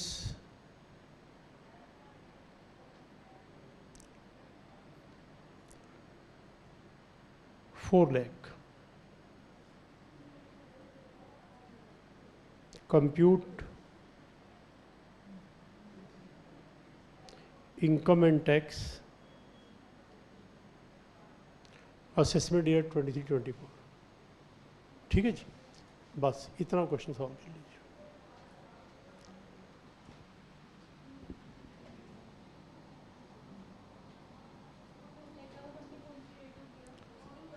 देखो, completed and was let out, इसका मतलब क्या हुआ? बनते ही लेट आउट हो गया है। ठीक है, बनते ही लेट आउट हो गया है।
हाँ जी, जिसका सॉल्व हो जाए कर दीजिएगा।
हाँ जी बताइए, करेक्ट और नॉट? तो ये 9 मंथ आना चाहिए कि 12 मंथ? कितना समय लगता है 12 मंथ्स? कितना समय लगता है 9 मंथ्स? 12 मंथ आना चाहिए। इन्होंने 12 से किया है और मुझे कह रहे हैं सर मैंने ना 12 से कर दिया, गलत हो गया, मैं ठीक कर दूं। मैंने कहा कर दे भाई। देखो ऐसे भी होता है, अच्छा वाला सही किया हुआ इसमें, और यहाँ खड़े होके कहते सर मैंने ना गलत कर दिया, मैंने 12 महीने ले लिए 9 में। मैंने कहा तू ठीक कर ले भाई, वो ठीक है। वो 21 है जो लेट आउट हुआ है, तो 22 में तो पूरा साल हो गया ना, ये फुल ईयर है। तो तुमने ठीक जो किया हुआ वो ठीक किया हुआ है। अब कर ले करेक्ट।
हाँ जी भाई देखिए, करेक्ट यहाँ तक,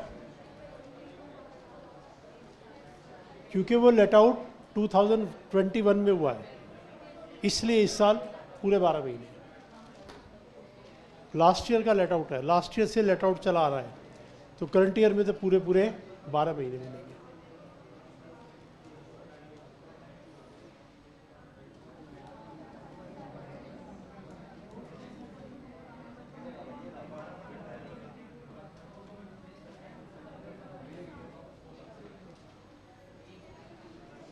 हल चेक कर लो, करंट पीरियड इंटरेस्ट ये निकाला इन्होंने, एक बार देख लो, किसी को डाउट नहीं होनी चाहिए। पहले 22 लाख था, फिर हमने 2 लाख वापस कर दिया, तो 20 लाख पे 3 महीने आएगा और 22 लाख पे 9 मंथ आएगा करंट पीरियड।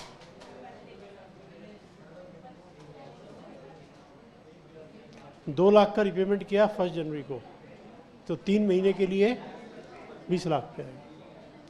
लेट आउट क्योंकि 21 का हुआ है, तो करंट ईयर में तो पूरे 12 महीने आएंगे।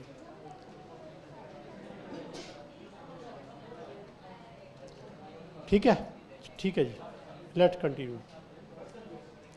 आप प्रायर पीरियड कैलकुलेट कर दो।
Hi please correct. ये अलग अलग बीच में रिपेमेंट हुआ है।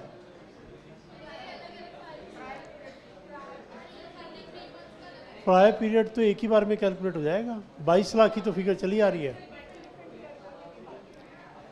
हमने लास्ट क्लास में मैंने कहा नहीं था फिगर सेम है तो इतना क्यों कैलकुलेट करते हो। 1718 लास्ट फिगर लिखो, 30 एक बार में कैलकुलेशन कर दो। ये तो आप इतना टाइम खराब करोगे अपना, वो तो सीधा एक ही बार में कैलकुलेट हो जाएगा अगर रिपेमेंट नहीं है। इतना टाइम खराब करने वाली बात है। देखो ये स्मार्ट वर्क नहीं कहलाएगा, this is not a smart work. Smart work वो है कम से कम टाइम में सॉल्व करना है, तो टाइम इतना कहाँ होता है। ये लेबर वर्क है, हाँ ये लेबर वर्क कहलाता है, बिना मतलब के लगे रहो वो लेबर का काम है। स्मार्ट वर्क एक बार में कैलकुलेट हो जाएगा, रिपेमेंट तो वही नहीं। समझ गया? चलो ठीक है।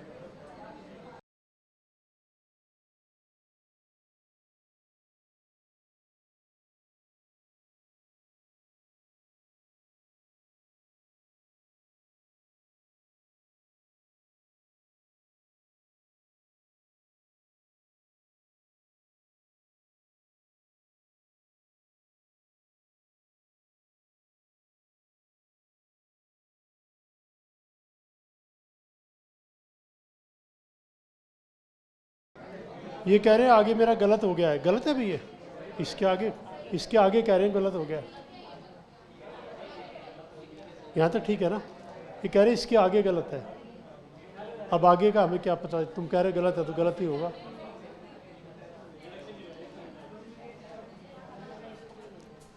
तुझे पक्का पता है गलत है? बैठ जा फिर, चलो कोई और आ जाए फिर। ये कह रहे मुझे पक्का पता है गलत है। हाँ जी, और किसके पास है? आइए, जिसके पास ये कैलकुलेशन आ जाओ। है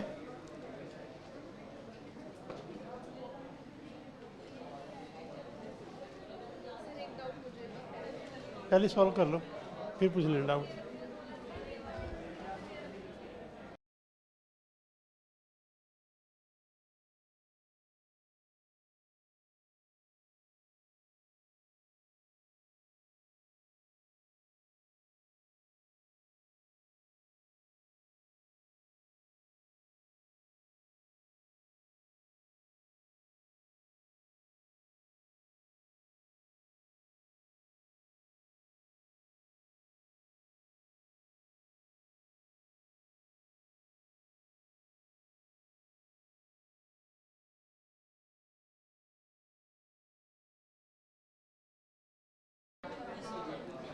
हाई प्लीज यहाँ तक करेक्ट।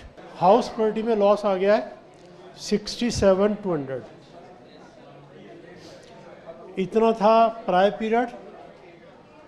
इंस्टॉलमेंट इसकी अलाउ कर दी होगी, इंस्टॉलमेंट की होगी ना अलाउ, इंस्टॉलमेंट अलाउ की होगी ना प्रायर पीरियड की।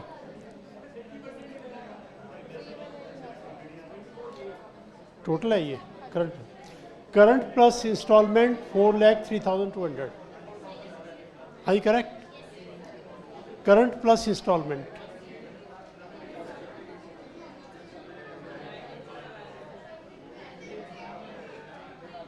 हाँ जी ठीक है, चलें आगे।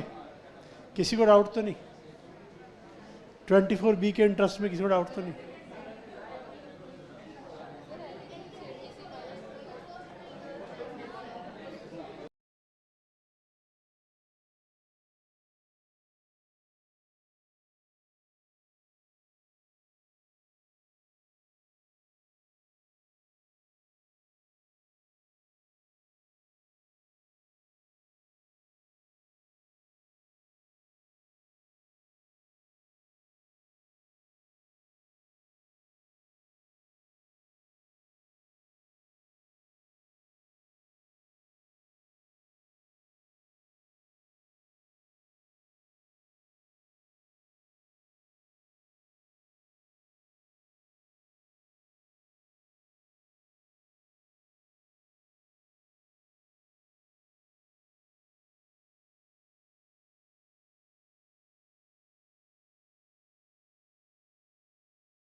हाँ प्लीज यहाँ तक बताइए करेक्ट और नॉट।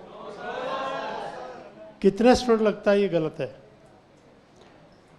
एक स्टूडेंट बताए क्या गलती है। एक स्टूडेंट हाथ खड़ा करिए, कौन बताएगा? चलो आप बताओ। नहीं दिया, ये गलत है, बैठो। दूसरा स्टूडेंट बताए। कितने स्टूडेंट लगता है कि इन्होंने रिडक्शन नहीं दिया ITC का? ये गलत है। इसलिए मैं कह रहा हूँ कि टैक्स हमेशा प्रैक्टिकली समझ में आएगा। 4 इनकम से ATC से 2 का कोई रिडक्शन नहीं मिलता, वो हमेशा नॉर्मल इनकम से मिलता है। याद करो first chapter LTCG 112A short one और कैजुअल इनकम से deduction ATC to ATE is not allowed, that is allowed only from normal income. और देखो ये बात सबको पता होगी, पूरी क्लास को ये बात पता है। फर्स्ट चैप्टर याद कर लो। अब आप देखिए आपके सामने है, क्या इसको थ्योरेटिकली सीखा जा सकता है? सीखा नहीं जा सकता। ये तो सारी सिचुएशन बना बना के क्वेश्चन करवाने पड़ेंगे। और अब ये बात हमेशा याद रहेगी, ये बात पक्की है, अब कोई नहीं भूलेगा। अब अगला क्वेश्चन मैं दे दूँ, फट कैच कर लेंगे भाई, नॉर्मल इनकम से मिलता है। फिक्स रेट वाली इनकम है, फर्स्ट चैप्टर ATC से is never allowed from short term 11A, long term और लॉन्ग टर्म 112 और कैजुअल इनकम 4 से नहीं मिलता है, हमेशा किससे मिलता है? नॉर्मल इनकम से। तो ATC देना ही नहीं है इस क्वेश्चन।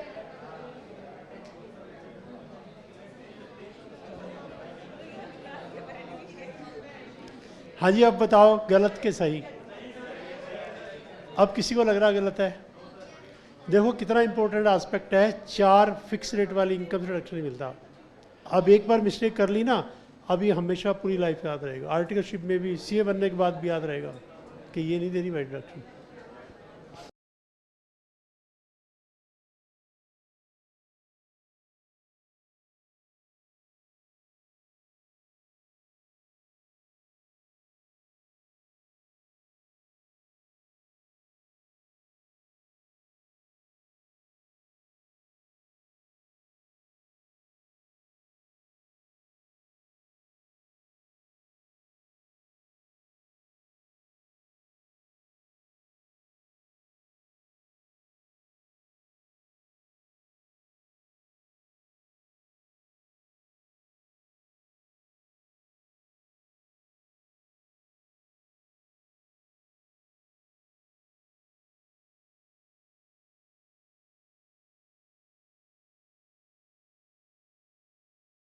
हाई प्लीज बताइए करेक्ट और नॉट, इज दैट राइट? सबसे बढ़िया क्वेश्चन बनाने के तरीके क्या है?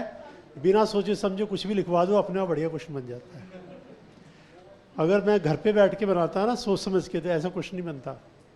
और मैं हमेशा देखता हूँ क्लास में, मैं ऐसे जो दिल में आया लिखवा देता हूँ, बाद में खुद ही देखता रहता हूँ यार क्या क्वेश्चन बना, इसको तो बुक में डालना पड़ेगा, ये तो बढ़िया क्वेश्चन है, कितनी बातें कवर्ड है देखो इसके अंदर। तो इसको फिर अब अगली वाली बुक के अंदर डलवाऊंगा मैं। और भी काफ़ी क्वेश्चन बने, वो ऐसे ही बने हुए हैं, ऑटोमेटिकली बन के, बिना सोचे समझे बोल दो, बढ़िया क्वेश्चन बन जाते हैं। हाँ जी प्लीज़ आप डाउट बोलिए। हाँ जी, एक तो आप डाउट पूछ रहे थे, आ जाओ डाउट। और जिसको अब डाउट है आइए, आजा भाई। अब तू पहले तो 3 बार हाथ खड़ा कर रहा था, अब मैंने कहा आजा तो तू आ नहीं रहा।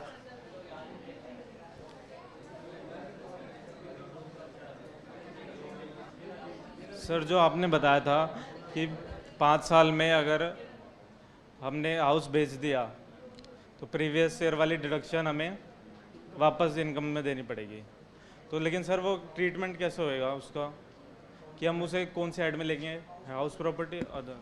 तरीका मैंने आपको शॉर्टकट बताया था, जिस इनकम का कोई हेड ना हो उसका हेड अदर सोर्सेज, जिसका कोई नहीं है उसका भगवान, और जिस इनकम का कोई हेड नहीं है उसका अदर सोर्स। सिंपल क्राइटेरिया है, ट्राई करो, कहीं आ रहा नहीं आ रहा तो जाओ अदर सोर्स। ठीक है? और डाउट कौन पूछना था? और जिसको डाउट है यहाँ तक, तो पहले फिर ब्रेक कर लें, ब्रेक करके फिर और क्वेश्चन देता हूँ।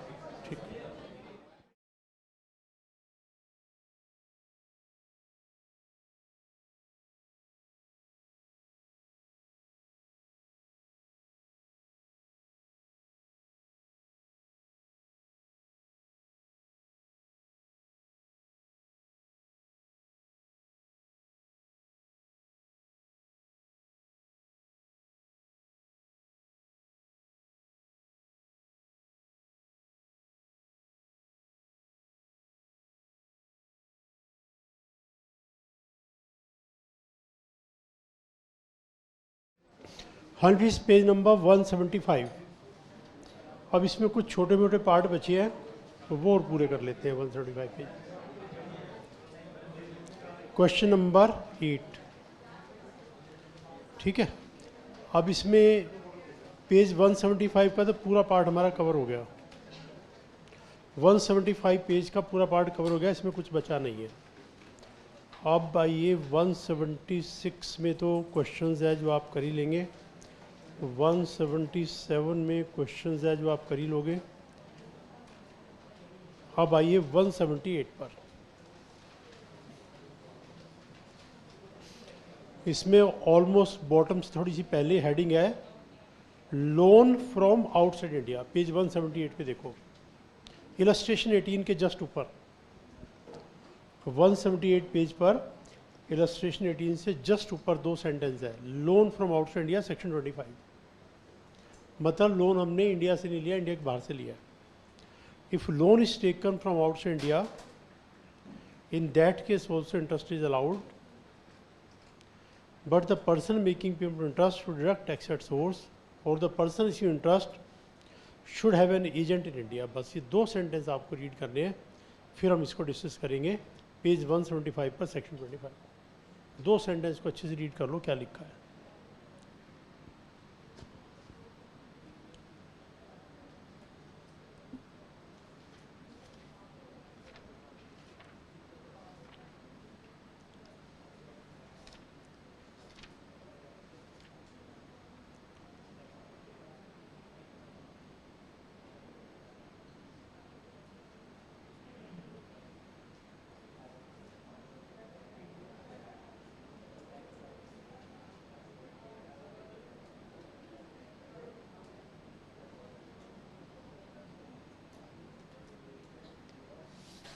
देखिए अब इसका मीनिंग,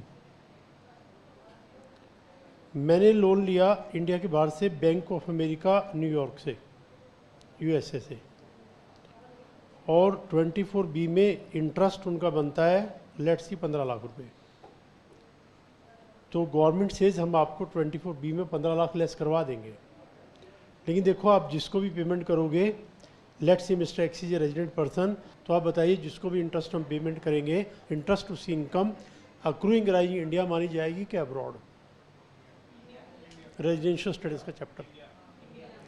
अगर गवर्नमेंट लोन ले कहीं भी यूज़ कर लो, इंटरेस्ट मिलेगा अक्रूइंग इंडिया, और अगर रेजिडेंट लोन ले, रेजिडेंट है मैंने माना, इंडिया में यूज़ करे तो अक्रूइंग राइजिंग इन इंडिया, इसका मतलब उसका टैक्स देना बनता है। और अगर वो टैक्स ना दे तो क्या कर लेंगे उसका। वोडाफोन का केस, वोडाफोन ने हज को पेमेंट किया, अगर हज टैक्स ना दे क्या कर लेंगे, तो सेक्शन 195 के जो भी पेमेंट करेगा उसे टैक्स एट सोर्स डिडक्ट करना है, टीडीएस करना है। तो ये बात तो सेक्शन 195 में ऑलरेडी लिखी हुई है, इसी बात को सेक्शन 25 में दोबारा लिख दिया कि हम आपको तभी अलाउ करेंगे जब आप इसका टीडीएस करोगे, टीडीएस नहीं करोगे अलाउ नहीं करेंगे। तो अंडरस्टूड है, इंडिया के बाहर पेमेंट पे टीडीएस होना है। फिर एक पार्ट और ऐड कर दिया कि इसका अगर कोई एजेंट इंडिया में है, उस केस में अगर आपने टीडीएस नहीं भी किया तो कोई बात नहीं, बिकॉज हम एजेंट को पकड़ लेंगे, निकाल वही टैक्स जाएगा कहाँ। जैसे बैंक ऑफ अमेरिका न्यूयॉर्क की ब्रांच है, bank of America Connaught place, तो वैसे हम इसको पकड़ लेंगे, या तो टीडीएस कर लो या उसका एजेंट हो, ना टीडीएस किया ना एजेंट है, अलाउ नहीं करेंगे, फिर नहीं हम आपको रेस्ट करने देंगे। मैंने आपको कहा था रेजिडेंट को हम अलाउ कर देते हैं क्योंकि रेजिडेंट इंडिया में है, कोई प्रॉब्लम नहीं, जो भी चेकिंग करनी है कर लो। हमें डाउट क्या, इसने लोन लिया है, लोन लेने का डाउट है तो डॉक्यूमेंट मांग लो, सारे दिखा देगा ये।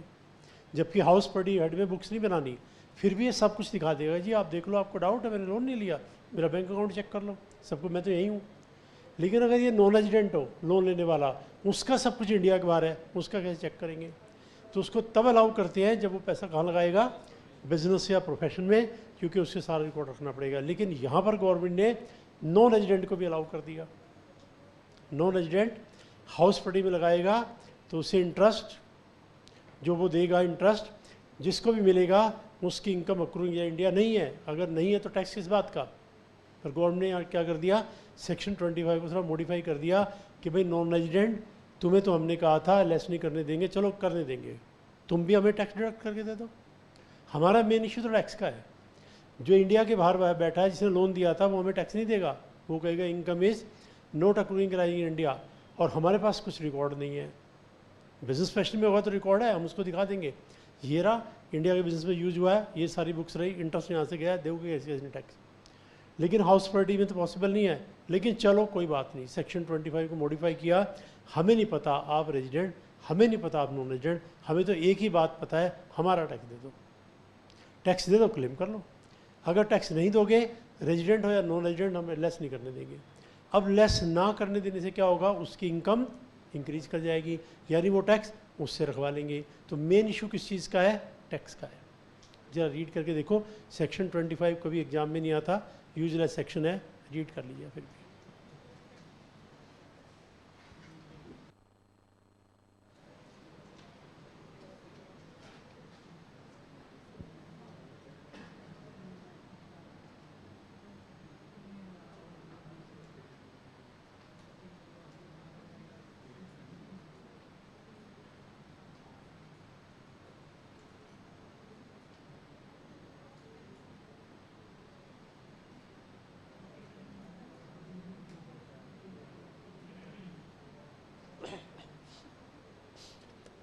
इलस्ट्रेशन देखो 18।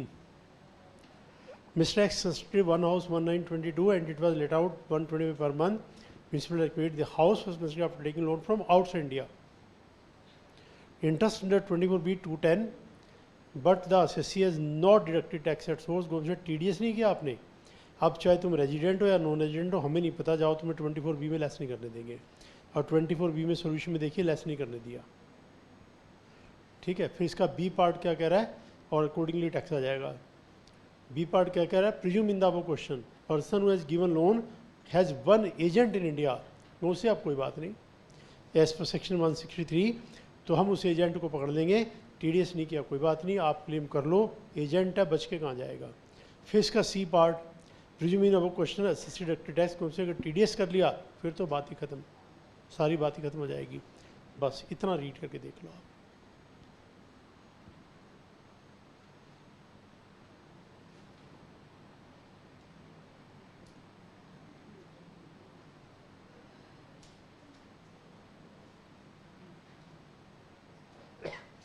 देखो TDS का चैप्टर तो अभी बाद में आएगा, थोड़ी TDS की बात और कर लेते हैं, क्योंकि हमने फाउंडेशन में भी डिवेंचर इंटरेस्ट पे TDS किया होगा, था ना, डिवेंचर इंटरेस्ट। तो TDS वाली क्या बात है, थोड़ी सी मैं हिंट देता हूँ आपको। देखिए कंपनी है, कंपनी ने पेमेंट दिया मिस्टर एक्स को इंटरेस्ट का, डिवेंचर के इंटरेस्ट का एग्जांपल ले लेता हूँ मैं। वो इंटरेस्ट दिया कंपनी ने 4 लाख रुपए, तो 4 लाख मिस्टर एक्स की इनकम है, करेक्ट और नॉट। इंटरेस्ट तो सारी इनकम है, कोई एक्सपेंडिचर लेस कर लो, इंटरेस्ट में इन जनरल एक्सपेंडिचर होता ही नहीं है। मैं 4 लाख की बजाय 40 लाख कर देता हूँ, इतना इंटरेस्ट है, तो इस पर मिस्टर एक्स को टैक्स देना है। मान लो ये ना दे, तो आप बताओ पकड़ में आएगा नहीं आएगा। It's a matter of chance, हो सकता है पकड़ में आ जाए, हो सकता ना आए। 100 में से 4 पकड़ में आएंगे, 96 पकड़ में नहीं आएंगे। तो लेट्स इसने कहा देखी जाएगी, जब पकड़े जाएंगे तब की तब देखी जाएगी। नहीं देते टैक्स, नहीं दिया और नहीं पकड़ में आया तो गवर्नमेंट का लॉस हो गया। आप इसका वे आउट बताओ क्या है। तो गवर्नमेंट ने 1995 में डॉक्टर मनमोहन सिंह ने, he was at that time finance minister, उन्होंने एक टेक्निक डेवलप की। उन्होंने कहा भी जो बंदा पेमेंट दे रहा है ना, इसको कहो तो इसका टैक्स काट ले। उसने कहा मुझे क्या पता इसका टैक्स इतना बनेगा, और इनकम भी तो होगी, 10 लाख की और इनकम तो 30%, अगर 5 लाख की और इनकम तो 20%, ये इनकम है टैक्स इस बात का रिबेट है, तो मुझे क्या पता। तो गवर्नमेंट ने कहा ऐसा करो, अंदाजे से कोई रेट बताते हैं। अब ध्यान करो फाउंडेशन में क्या रेट था, वहाँ बुक के अंदर इंस्टीट्यूट के मॉड्यूल में कहीं 6%, कभी 5, कभी 10 ऐसे कर रखा है, जबकि ये रेट फिक्स है, 10% है। इंटरेस्ट का TDS का रेट 10% है, ठीक है। ये section 193 of the income tax act में आता है। वहाँ इंस्टीट्यूट ने वैसे दे दिए, बेटर तो था ये एक्चुअल रेट देते 10%। भाई आप 10% की रेट पे टैक्स काट लो, 10% की रेट पे कितना काट लें, 4 लाख, बैलेंस कितना दे दे, 36 लाख। गवर्नमेंट से ये 4 लाख हो सकता है एक्चुअल से ज़्यादा, हो सकता है एक्चुअल से कम, पता नहीं, अप्रोक्सीमेट तो है। यानी मेजर पोर्शन आ गया है। जब मेजर चला गया तो माइनर पोर्शन भी ये बंदा दे देगा, और अगर ये ज़्यादा चला गया ये पक्का रिफंड मांगेगा। रिफंड तभी मिलेगा जब ये रिटर्न भरेगा, यानी अभी हमारी मुट्ठी में आ गया है। अब ये साल के एंड में 40 लाख पे टैक्स निकालेगा। मान लो टैक्स आया, कोई भी फिगर लिख देता हूँ मैं 10 लाख रुपए, तो ये कहेगा जी 4 तो मेरा पहले ही कट गया था, बैलेंस 6 लाख का पेमेंट करके रिटर्न भर देगा गवर्नमेंट, ठीक है। तो अब इसमें क्वेश्चन ये आया कि मान लो ये कंपनी टीडीएस ना करे तो ड्यूटी है। मिस्टर एक्स ने कहा कंपनी को जी आपको क्या फर्क पड़ता है, रहने दो ना, मत करो टीडीएस, आप ले लो 10,000 रुपये 20,000 रुपये। मान लो ये इंडिविजुअल है, पेमेंट करने वाला कंपनी नहीं है, ये भी तो हो सकता है। तो गवर्नमेंट ने कहा भी देखो जिसको टीडीएस करना, अगर नहीं किया तो सुन लो हम क्या करेंगे, इसका सारा टैक्स आपसे रखवाएंगे अगर पकड़ में आ गए तो, और साथ में इम्प्रिजनमेंट अलग है, डायरेक्टर्स का इम्प्रिजनमेंट हो जाएगा। बोलो टीडीएस करोगे कि नहीं करोगे। तो उनसे इतने स्ट्रिक्ट प्रोविजन है, टीडीएस करने वाला पक्का टीडीएस करेगा। अगर ये मिस्टर एक्स कहे वैसे रिक्वेस्ट करे तो भी ये नहीं मानेगा, बिकॉज एक साइकोलॉजी है, दूसरे की पॉकेट से पैसा निकालना बड़ा अच्छा लगता है। बताओ यस और नो। अगर मैं कह दूं कि आपको अलाउड है, आप अपने फ्रेंड्स की पॉकेट से पैसे निकाल सकते हो गवर्नमेंट की तरफ से, अभी सारे पैसे बाहर आ जाएंगे। और मैं कह दूं आपको अलाउड है अपनी पॉकेट से पैसा निकालना, कोई ना निकाले, तो कौन सी इस कंपनी को तो वैसे बड़ा मजा आएगा, लो भाई काटो भाई पैसे, अपने आप हो जाएगा। अब इस कंपनी ने क्या किया, काट के पैसे अपने पास रख लिए, गवर्नमेंट को दिए ही नहीं। तो गवर्नमेंट ने कहा नहीं, इतनी हिम्मत किसी की नहीं हो सकती। गवर्नमेंट मस्त बैठी रही, आ जाएगा, फिर जाके पता लगा बहुत बड़ा फ्रॉड हो गया, करोड़ों रुपए लोगों ने टीडीएस कर करके अपनी पॉकेट में रख लिए, गवर्नमेंट को दिए ही नहीं। तो अच्छा, हमने सोचा नहीं इतनी हिम्मत है इन लोगों की। फिर सिस्टम को सारे को बदला, सिस्टम को सारे को ये बदला कि भाई इस पर्सन को ये कहा गया कि भाई जितना भी आपका टीडीएस होगा ना, सबके बारे में इनकम टैक्स डिपार्टमेंट को रिपोर्ट कर दो, किस किस ने तुम्हारा टीडीएस किया, क्यों, साल के एंड में तुम्हें लेस भी तो करवाएंगे, अगर तुम रिपोर्ट करोगे तो लेस करवाएंगे, नहीं करवाएंगे। अब जिस जिसका इसने नाम लिया, 10 कंपनियों का नाम लिया, 9 ने तो इसको पैसा दे दिया था गवर्नमेंट को, एक ने नहीं दिया था, पकड़ में आ जाएगी कंपनी। यानी सारे का क्रॉस वेरिफिकेशन है। हर पर्सन जिसका टीडीएस होगा उसकी पूरी इंफॉर्मेशन गवर्नमेंट के पास जाएगी, 2 सोर्स से, एक वो जिसने टीडीएस किया, एक वो जिसका टीडीएस हुआ, मैच होंगे ये। जिसने पेमेंट नहीं किया then government will take action. तो यहाँ पर उसी टीडीएस की हम बात कर रहे हैं। गवर्नमेंट से डॉक्टर मनमोहन सिंह ने ये कहा भी हर फील्ड में इसको लगा दो, सैलरी पे भी लगा दो, इंटरेस्ट में लगा दो, डिविडेंड में लगा दो। उन्होंने 7-8 टाइप की पेमेंट पे टीडीएस लगा दिया था, बाद में ये इंक्रीज करता गया। आज की डेट में किसी टाइप की कोई पेमेंट नहीं बची हुई जिस पे टीडीएस ना हो। लगभग हर पेमेंट के ऊपर टीडीएस है। बाई चांस कोई पेमेंट है जिस पे टीडीएस नहीं है तो उस पर एडवांस टैक्स लगता है। अब आप समझिए एडवांस टैक्स को, एडवांस टैक्स नहीं देना, टैक्स तो पहले ही कट गया एडवांस टैक्स इस बात का। गौ से अगर आपका टीडीएस नहीं हुआ तब एडवांस टैक्स देना है। आपने हमें फीस का पेमेंट किया, आपने टीडीएस नहीं किया, क्योंकि टीडीएस के प्रोविजन में वो एग्जम्प्ट है। क्यों? क्योंकि स्टूडेंट कहेंगे जी टीडीएस क्या आता, हमें पता ही नहीं था, हमने तो पेमेंट कर दी, हमने तो पेमेंट कर दिया, आपने मेरा टीडीएस नहीं काटा, आपने जो पेमेंट दिया मेरी इनकम उसमें टैक्स में आपको टैक्स काटना है, आपको पता ही नहीं टैक्स कैसे कैलकुलेट होता है, काटोगे कहाँ से। तो गवर्नमेंट ने कहा अगर इस पर लगा दिया टीडीएस और स्टूडेंट ने नहीं किया, इनका तो फंस जाएंगे, तो सारे के सारे पेनल्टी फाइन ये सब लग जाएंगे। पर पता लगा पूरे कंट्री के ऊपर फाइन लगा दिए, टीडीएस नहीं किए। तो उन्होंने कहा जिस जिसको नॉलेज नहीं है उसको छोड़ दो। तो टीडीएस के चैप्टर में मैं लिस्ट बताऊंगा आपको कि किन किन को पेमेंट देते हो टीडीएस करने से एग्जम्प्ट किया हुआ, लेकिन जिसको पेमेंट मिली है तो तुम्हें तो पता है ना, एडवांस टैक्स निकालो। तो ये दोनों चैप्टर जाके कंबाइन होते हैं वहाँ पे टीडीएस चैप्टर में, तब हम दोनों को मिला के स्टडी करते हैं। ऐसा नहीं है टीडीएस भी हो गया एडवांस टैक्स भी दो, डबल डबल कहाँ से देख। मुझसे टीडीएस हो गया तुम आराम करो, टीडीएस नहीं हुआ एडवांस टैक्स दो। लेकिन साथ में ये पॉइंट भी है, टीडीएस हुआ 4 लाख और तुम्हें पता है तुम्हारी इनकम तो 50 लाख है, टैक्स बनेगा 12-15 लाख, तो डिफरेंस एडवांस टैक्स दो। अगर नहीं दिया तो इंटरेस्ट फेस करो, क्योंकि पेमेंट देने वाले को नहीं पता, उसको 10% हमने कहा 10% काट लिया। तुम्हारा मान लो टैक्स ही इतना बनता तो ठीक हो गया, तुम्हारी इनकम है 2 करोड़ और इनकम भी है, सबको टैक्स टोटल करो कितना है, कितना टीडीएस हो गया माइनस करो, बैलेंस को एडवांस टैक्स पेमेंट करो। तो उस चैप्टर में जाके ये वाली बात भी क्लियर हो जाती है। तो डॉक्टर मनमोहन सिंह ने स्टार्ट किया था उस समय, जैसे मोदी जी कुछ भी करते हैं, अपोजिशन बहुत स्ट्रांगली उसको कंडेम करते हैं, गलत है गलत है गलत है।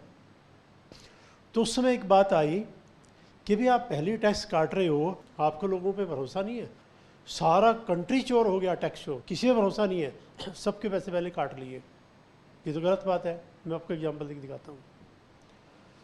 मैंने इनको 100 रुपये देने हैं, देने नहीं है, देने हैं, ठीक है, और इनको मुझे 20 रुपये देने हैं। मैंने 100 रुपये देने हैं, इनको मुझे 20 रुपये देने हैं। जब मैं इनको 100 रुपये दे दूंगा तो मुझे 20 रुपये दे देंगे।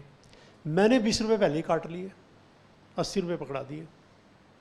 तो इसने कहा सर आपको मेरे पर भरोसा नहीं था, मेरी कोई रेस्पेक्ट नहीं है, मेरी कोई क्रेडिट वर्दीनेस नहीं है, इतनी जल्दी पड़ी थी आपको, आपने 20 रुपये काट लिए। आप मुझे 100 रुपये देते, मैं आपको इज्जत से 20 रुपये वापस करता, आपने तो मेरी रेपुटेशन सारी खराब कर दी। ये अपोजिशन ने डॉक्टर मनमोहन सिंह को कहा, सारे कंट्री की तुमने रेपुटेशन खराब कर दी, यानी मुझे भरोसा नहीं है इनके ऊपर। अरे मेरे 100 रुपये लेगा, 20 रुपये देगा ये, इसकी तो रेपुटेशन ही ऐसी है, पहले काट लो अपने। सामने वाले को बुरा लगता है तो वो कुछ नहीं बोले, मोदी जी थोड़ा बोलते थे, चुप रहो, बोलने दो। जब साल खत्म हुआ तो पहले क्या था, मान लीजिएगा 50,000 करोड़ का टैक्स मान लो टोटल आता था, उस साल 1 लाख करोड़ का टैक्स आया। तब जाके साल के एंड में डॉक्टर मनमोहन सिंह बोले, कहते अब बताओ ये डबल कैसे हुआ। इसका मतलब आधे लोग टैक्सी चोरी करते थे, पकड़ में आ गए। साल भर बाद जाके उन्होंने अपोजिशन को रिप्लाई दिया, सबको समझ में आया हाँ यार 50,000 का 1 लाख करोड़ कैसे हुआ। तो आधे लोग टैक्स देते ही नहीं थे, तो टीडीएस से समझ में आया। फिर वही अपोजिशन पावर में आ गई, कह रहे टीडीएस इज वेरी गुड, सब में लगा दो, कोई फिल्टर नहीं छोड़ा, इतना लेंथी चैप्टर कर दिया। पहले 2 क्लास में आराम से हो जाता था, अब 5 क्लास में भी जाके ख़त्म नहीं होता, और बच्चे भी सर पकड़ देते हैं, इतने सारे सेक्शन, इतने सारे रेट, इतने सारे अमाउंट, इसका ये रेट पे टीडीएस होगा, किसी का 10 है, किसी का 5 है, किसी का 2 है, किसी का पॉइंट ये है, किसी का 30 है, किसी का इतने सारे रेट है और इतने सारे section, 194A, 194B, 194BB, 194C, 194D, 194 की लंबी पूरी ABCD है। तो एनीवे ये मैंने इंट्रोडक्शन दिया आपको टीडीएस का, जब पूरा टीडीएस आएगा तब बात करेंगे। तो आजकल हर पेमेंट, तो यहाँ भी गवर्नमेंट ने क्या कहा, सेक्शन 25 ले लो, कर लो क्लेम, जिसको दे रहे हो ये देख लो, टैक्स हमारा काट लो, उसका एजेंट है, दूसरी बात चल जाएगा। अब एजेंट को आप अच्छे से समझते हो, तो इसमें लिखा है एजेंट अंडर सेक्शन 163, देखो इसमें बी पार्ट है ना, उसमें है presume in the above question the person is given loan has one agent in India as per section 163। 163 वैसे आपके सिलेबस में भी नहीं है, थोड़ी सी बात 163 की बता दूं। एजेंट कैसे बनता है, कॉन्ट्रैक्ट ऑफ एजेंसी, जो कि फाउंडेशन में आपके सिलेबस में नहीं था और आई थिंक इंटर में है।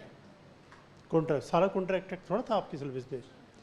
कॉन्ट्रैक्ट ऑफ एजेंसी कैसे बनता है, देखिए मुझे अपना प्रिंसिपल हूँ मैं, एजेंट अपॉइंट करना है, तो गवर्नमेंट से पहले आपको कुछ स्टैंप ड्यूटी देनी पड़ेगी, गवर्नमेंट से पहले हमें फीस दो, फिर आएगा स्टैम्प पेपर, उस स्टैम्प पेपर के टॉप पे मैं लिखूँगा पावर ऑफ अटॉर्नी, फिर मैं लिखूँगा माई सेल्फ, प्रिंसिपल के पूरे पर्टिकुलर नाम, father name, age, address, shall be called principal, फिर लिखूँगा एजेंट के, shall be called agent, properly define किया जाएगा प्रिंसिपल ये एजेंट ये है। Then principal is giving the following powers to the agent, 1 2 3 4 5 6 7, नीचे नीचे लिखा जाएगा this power of attorney is irrevocable, या रिवोकेबल जैसे भी करनी है, इरिवोकेबल। मैं साइन करके डॉक्यूमेंट दे दूंगा एजेंट को, अब वो मेरा एजेंट बन गया। अब वो जहाँ भी कोई काम करेगा, किसी को डाउट हो वो कहेगा भाई पावर ऑफ अटॉर्नी कॉपी दे दो, तभी तो मैं काम करूँगा। क्लाइंट ने कहा चार्ट अकाउंटेंट को मेरा केस आप लड़ लो, चार्ट अकाउंटेंट केस लड़ने के लिए गए, क्लाइंट ने कहा मैंने तो भेजा ही नहीं, मेरा केस लड़ाए, उल्टा सीधा लड़ाए और टैक्स मेरी लाइबिलिटी बढ़ा के और आगे, मुझे पता भी नहीं। तो इससे सीए से जब हम बात करेंगे, सबसे पहले वो डॉक्यूमेंट वहीं रखा रहता है प्रिंटेड, साइन कर दो, अरे मुझे एजेंट तो बनाओ। साइन करवाने ऐसे वकील वो कहेंगे जी वकालतनामा भी साइन कर दो, वहाँ इसको वकालतनामा बोलते हैं कि भाई इस पर साइन कर दो, तभी तो मैं जाके लड़ूंगा आपके भी, आप पे मैं कहूँगा जी मैं एजेंट हूँ। तो यहाँ पे लिखा है एजेंट इंडियन कॉन्ट्रैक्ट एक्ट वाला नहीं, एजेंट सेक्शन 163 का, और इसमें लिखा हुआ है। अगर इस तरह से आप एजेंट बने हो फिर तो एजेंट हो ही, कोई डाउट नहीं। लेकिन अगर आप उस पर्सन के एम्प्लॉय हो, हम आपको एजेंट मान लेंगे अंडर सेक्शन 163। अगर आप उससे कोई भी डीलिंग करते हो सेल परचेज की, हम आपको एजेंट मान लेंगे। 7-8 चीज़ें लिखी हुई है, you will be deemed to be the agent, और टैक्स आपसे रखवा लेंगे। इसलिए कभी भी कोई भी पर्सन इंडिया के बाहर हो, उससे कभी डील मत करो। कोई डीलिंग की उसका टैक्स होगा, वो आके पकड़ लेंगे, आ जाओ जी 163 के एजेंट हो, निकालो टैक्स। आप कहोगे मैंने तो सामान खरीदा था, नहीं तुमने डील क्यों किया उससे? 163 के अंदर आते हो आप एजेंट हो जी, मैं तो एम्प्लॉय था। एम्प्लॉय एजेंट कहाँ होता है? नहीं, 163 के अंदर होता है, कॉन्ट्रैक्ट एक्ट में नहीं होता। It is always dangerous to deal with a person who is outside India, और अगर उसको कोई भी पेमेंट दे रहे हैं 195 ऑटोमेटिकली लग जाएगा, TDS करना ही करना है, वरना वोडाफोन का केस बन जाएगा, 10,000 करोड़ का टैक्स रखवा लेंगे। ये बात मैं आपको एडिशनल बता रहा हूँ कि इंडिया के बाहर वाले से कभी डील मत करो। डील करेंगे उसका कोई भी टैक्स कभी भी हमारे तरह आ जाएगा। 163 वाइड सेक्शन है। बस अब आप रीड कर लो, फिर डाउट पूछ लो।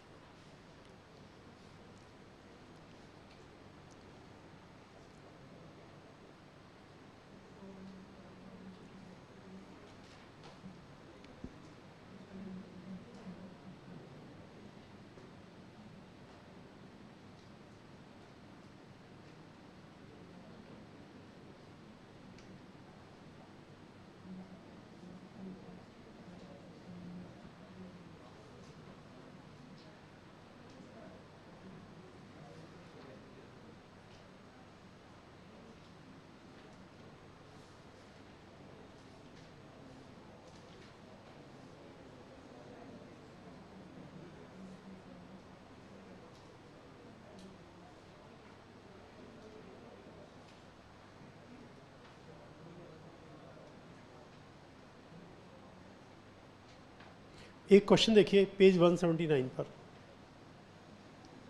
मई 2007 का 6 मार्क्स क्वेश्चन।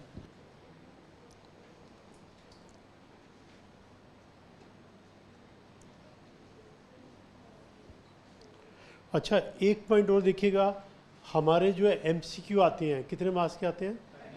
30, मतलब 30% है। अगर 60 है डायरेक्ट टैक्स के तो इसका 30%, 40 है इनडायरेक्ट टैक्स के तो उसका 30%। 18 नंबर के उसमें, 12 नंबर के उसमें। अभी तो GST किया नहीं था, इसलिए इसी में कर देते हैं हम। तो एक उस मीटिंग में ये बात भी आई थी कि भाई MCQ बच्चों को क्यों नहीं देते। आप देखो जो सजेस्टेड आंसर आते हैं ना, बाकी सबके आते हैं, MCQ नहीं आते, ना क्वेश्चन पेपर बाहर आता ना आंसर। तो ये मैटर भी इशू रेज हुआ था, भाई बच्चों को दो तो सही। तो उन्होंने अपने अंदाजे से सबने बताया कि जी उसका रीज़न ये लगता है, जैसे मान लो थ्योरी का कोई क्वेश्चन है, उसकी मार्किंग हुई, उसकी मार्किंग थोड़ी गलत हो गई तो बच्चे को जल्दी से पता नहीं लगेगा। सब्जेक्टिव में क्या पता, 4 नंबर आने थे, 3 आ गई तो क्या पता लगेगा। ऑब्जेक्टिव में 1 मिनट में पता लग जाएगा कि भाई इसका तो आंसर ये रहा, ये ए का तो ए है तो ए ही रहेगा, बी है तो बी रहेगा, पूरे आएंगे। तो कह रहे हैं इसमें MCQ में भी मार्किंग प्रॉपर नहीं है, और अगर इसके आउट कर दिया, सजेस्टेड में डाल दिए, तो बच्चे तुरंत अपना अपना कैलकुलेशन कर लेंगे, मेरे इतने क्वेश्चन ठीक थे। लेकिन वो कह रहे हैं रियल बात पता नहीं क्या बात है, बट देयर इज समथिंग। फिर किसी ने बताया असली बात यह है कि मैंने एक बार बात की थी, उन्होंने कहा हमारे पास MCQ क्वेश्चन ज़्यादा है ही नहीं, लिमिटेड है, वही बार बार पूछते हैं। लेकिन सब ने कहा भी ये बात तो कुछ समझ में नहीं आई, भाई कोई लिमिटेड से क्वेश्चन है और बना लो। बट एनीवे, जो कुछ भी है, जो मैटर था वहाँ पे, वो मैंने आपकी नॉलेज में डाल दिया कि आप भी सोच रहे होगे ना कि MCQ के क्यों नहीं मिलते सजेस्टेड में। तो क्या रीज़न है एग्जैक्टली नहीं पता, वो ये रीज़न है, ये रीज़न है, कोई और रीज़न है, लेकिन मिल जाए तो आपको पता तो लग जाए भी किस टाइप के MCQ आते हैं, और जब एग्ज़ाम दे के आए तो पता लग जाए भी कितने ठीक है कितने गलत है। बाकी यहाँ एक अच्छी बात है कि इंटर में नेगेटिव मार्किंग नहीं है, तो मतलब आंसर दे के आना सबका वो पता नहीं ठीक है कि गलत है, दे के सबके आ रहे। और देखा जाए तो ये गलत है, नेगेटिव मार्किंग तो होनी चाहिए भाई, 25% कर दो, कितना भी कर दो, नहीं तो फिर तो हर बंदा ऐसे मार के आ जाए देखी जाएगी जितने भी है। फिर एक इशू ये भी आ रहा है कि सब्जेक्टिव से बचने का, प्रॉब्लम से बचने का एक ही तरीका है, सारा पेपर ऑब्जेक्टिव कर दो, चेकिंग भी जल्दी होगी, रिजल्ट भी जल्दी आएगा, प्रॉब्लम भी नहीं आएगी। और सारे वेस्टर्न कंट्रीज के अंदर ऑब्जेक्टिव का सिस्टम है। वैसे जो वेस्टर्न कंट्रीज का ऑब्जेक्टिव है वो और सिस्टम है, थोड़ा बताऊं आपको। देखो उनका सिस्टम ये होता है, जैसे मान लीजिएगा 100 मार्क्स का पेपर है, ठीक है, इंस्टीट्यूट ने कहा जी 40% मार्क्स चाहिए, और पेपर बहुत डिफिकल्ट आ गया, तो बहुत बच्चे हैं जो पास नहीं कर पाएंगे। और पेपर बहुत इजी आ गया, तो बहुत बच्चे हैं मेरा मतलब के पास हो जाएंगे। यानी दोनों तरह से डेट्रीमेंटल है। इजी हो तो भी खतरनाक है, पता नहीं कौन पास हो गया, डिफिकल्ट हो तो भी खतरनाक है, पता नहीं कौन फेल हो गया। वो लोग क्या करते हैं वेस्टर्न वाले कि भी जो क्वेश्चन पेपर आया इसमें टॉप 10 स्टूडेंट्स के मार्क्स ले लेंगे कितने हैं, और 10 बॉटम वालों को ले लेंगे, उससे फिर एवरेज निकाल लेंगे, और वो पास मार्क्स है। तो अगर पेपर बहुत डिफिकल्ट आया तो रिजल्ट क्या निकलेगा, टॉप वाले डाउन हो जाएंगे और डाउन वाले और डाउन हो जाएंगे, एवरेज बहुत कम हो जाएगी, किसी को फर्क नहीं पड़ेगा, जो रिक्वायर्ड लेवल ऑफ नॉलेज वाले स्टूडेंट है पास हो जाएंगे। और इजी आया, इधर से ये अप हो जाएगा, उधर से वो अप हो जाएगा, और एवरेज ऑटोमेटिकली अप हो जाएगा। तो यानी पेपर डिफिकल्ट या इजी का कोई इम्पैक्ट नहीं आएगा, वो टॉपर्स का और बॉटम वालों का एवरेज निकालते हैं। एवरेज निकाल के फिर वो फिक्स करते हैं कि जी इस पेपर में पास मार्क्स इतने हैं। पर उतना सब सिस्टम इंडिया में पता नहीं कब आएगा नहीं आएगा, but this system is a very good system. तो डिफ़िकल्ट और इजी का कंसेप्ट मानिए, इजी आ जाए डिफिकल्ट हो जाए, ठीक है। चलिए अभी ज़रा इस क्वेश्चन को देखिए 179 पेज पर, made 7 6 marks, Miss Charlie America national got married to Mr Radhe of India. Charlie की मैरिज हुई है राधे से, क्या होगा राधे का पता नहीं, आगे चलिए। USA 2 March 22 came to India for the first time 16 March 22, left for USA 23 September 22। देखिए first time she is coming कब, 2 मार्च 22, नहीं मैरिज हुई है उस दिन, तो इंडिया में आए मैरिज के बाद 16 मार्च को, फिर चले गए 23 सितंबर को। तो अब इसमें स्टेटस क्या होगा वो भी चेक कर लेंगे। She return to India again 27 March 23, while in India she has purchase a showroom in Mumbai on 22/22 which was leased out to a company on a rent of 25,000 per month from 1st May 22. She had taken loan from a bank for purchase of this showroom on which bank has charged interest of 97,500 up to this date. She has received the following gifts from her relatives and friends. इस donation में gift हैं parents of husband से मिले हैं 51,000 रुपये, married system of husband से मिले हैं 11,000 रुपये, टैक्सेबल के एग्जाम्प्ट 51 + 11 टैक्सेबल के एग्जाम कितने समय लगता है टैक्सेबल, 50,000 से ज़्यादा है। जिनको लगता है टैक्सेबल रेज हैंड, जिनको लगता है एग्जाम, यस रिलेटिव से है तो पैसा देखना ही नहीं।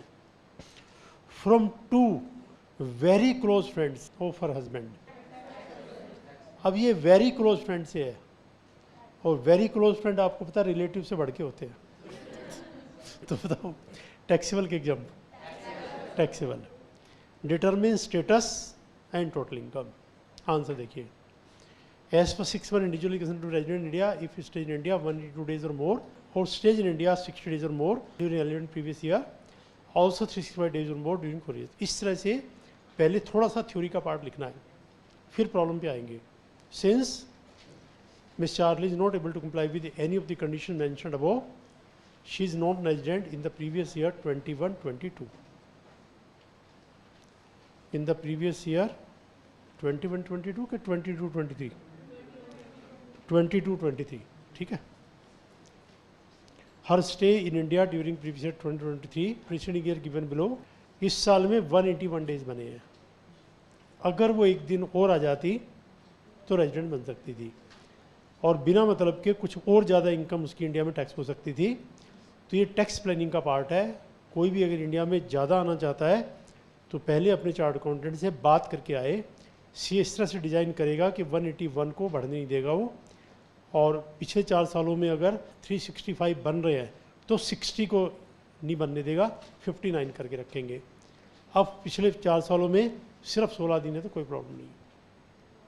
अब देखो कंपटीशन टोटल इनकम 23, इंडिया की इनकम तो देखो टैक्स होगी। Gross and value 25 into 11, municipal taxes less कर दिया, स्टैंडर्ड लेस कर दिया, 24B का इंटरेस्ट लेस कर दिया। जो गिफ्ट है वो हमने टैक्स कर दिया नॉन रिलेटिव वाले। अदर सोर्सेज की इनकम और टैक्स कैलकुलेट कर लिया, टोटल इनकम है 267, तो 267 के ऊपर 87A का रिबेट मिलना चाहिए। तो आप बताइए यस और नो, कितना स्ट्रॉन्ग लगता है? यस मिलना चाहिए रिबेट 87A का। कोई रिबेट नहीं, because she is non rebate. बस जल्दी से आप देख लो, कोई डाउट है तो पूछिए।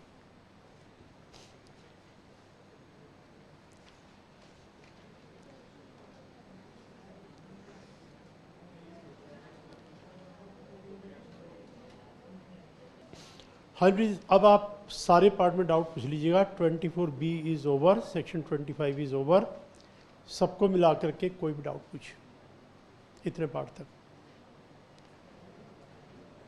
हाँ जी, सारे पार्ट में यहाँ तक जिसको भी डाउट है कोई पूछे, इतने पार्ट तक किसको डाउट। तो नया पार्ट तो फिर नेक्स्ट क्लास में स्टार्ट करें ना। अब इसके बाद सेपरेट पार्ट आएगा सेल्फ ऑक्यूपाइड हाउस, वो घर जो हमारा है और हम उसमें रहते हैं, उसका treatment we shall start in the next class. Okay, thank you. Homework में 2-4 क्वेश्चन और कर लेना। थ्योरी में तो देखो जहाँ तक मैंने करवा दिया वहाँ तक कर लेना। पेज नंबर 180, पेज नंबर 180 पर क्वेश्चन नंबर 9 से पहले का सारा कर लेना, ठीक है। और प्रैक्टिस प्रॉब्लम में बताता हूँ। प्रैक्टिस प्रॉब्लम पेज नंबर 209 कहाँ तक कर ली थी हमने? 13, तो 14 कर लेना, 15 मत करना, बस एक और कर लेना, 14 कर लेना, 14 कर लेना बस। और थ्योरी में यहाँ तक कर लेना, इलस्ट्रेशन सारे कर लेना। इलस्ट्रेशन रीड मत करना, लिख के करना। Okay, thank you.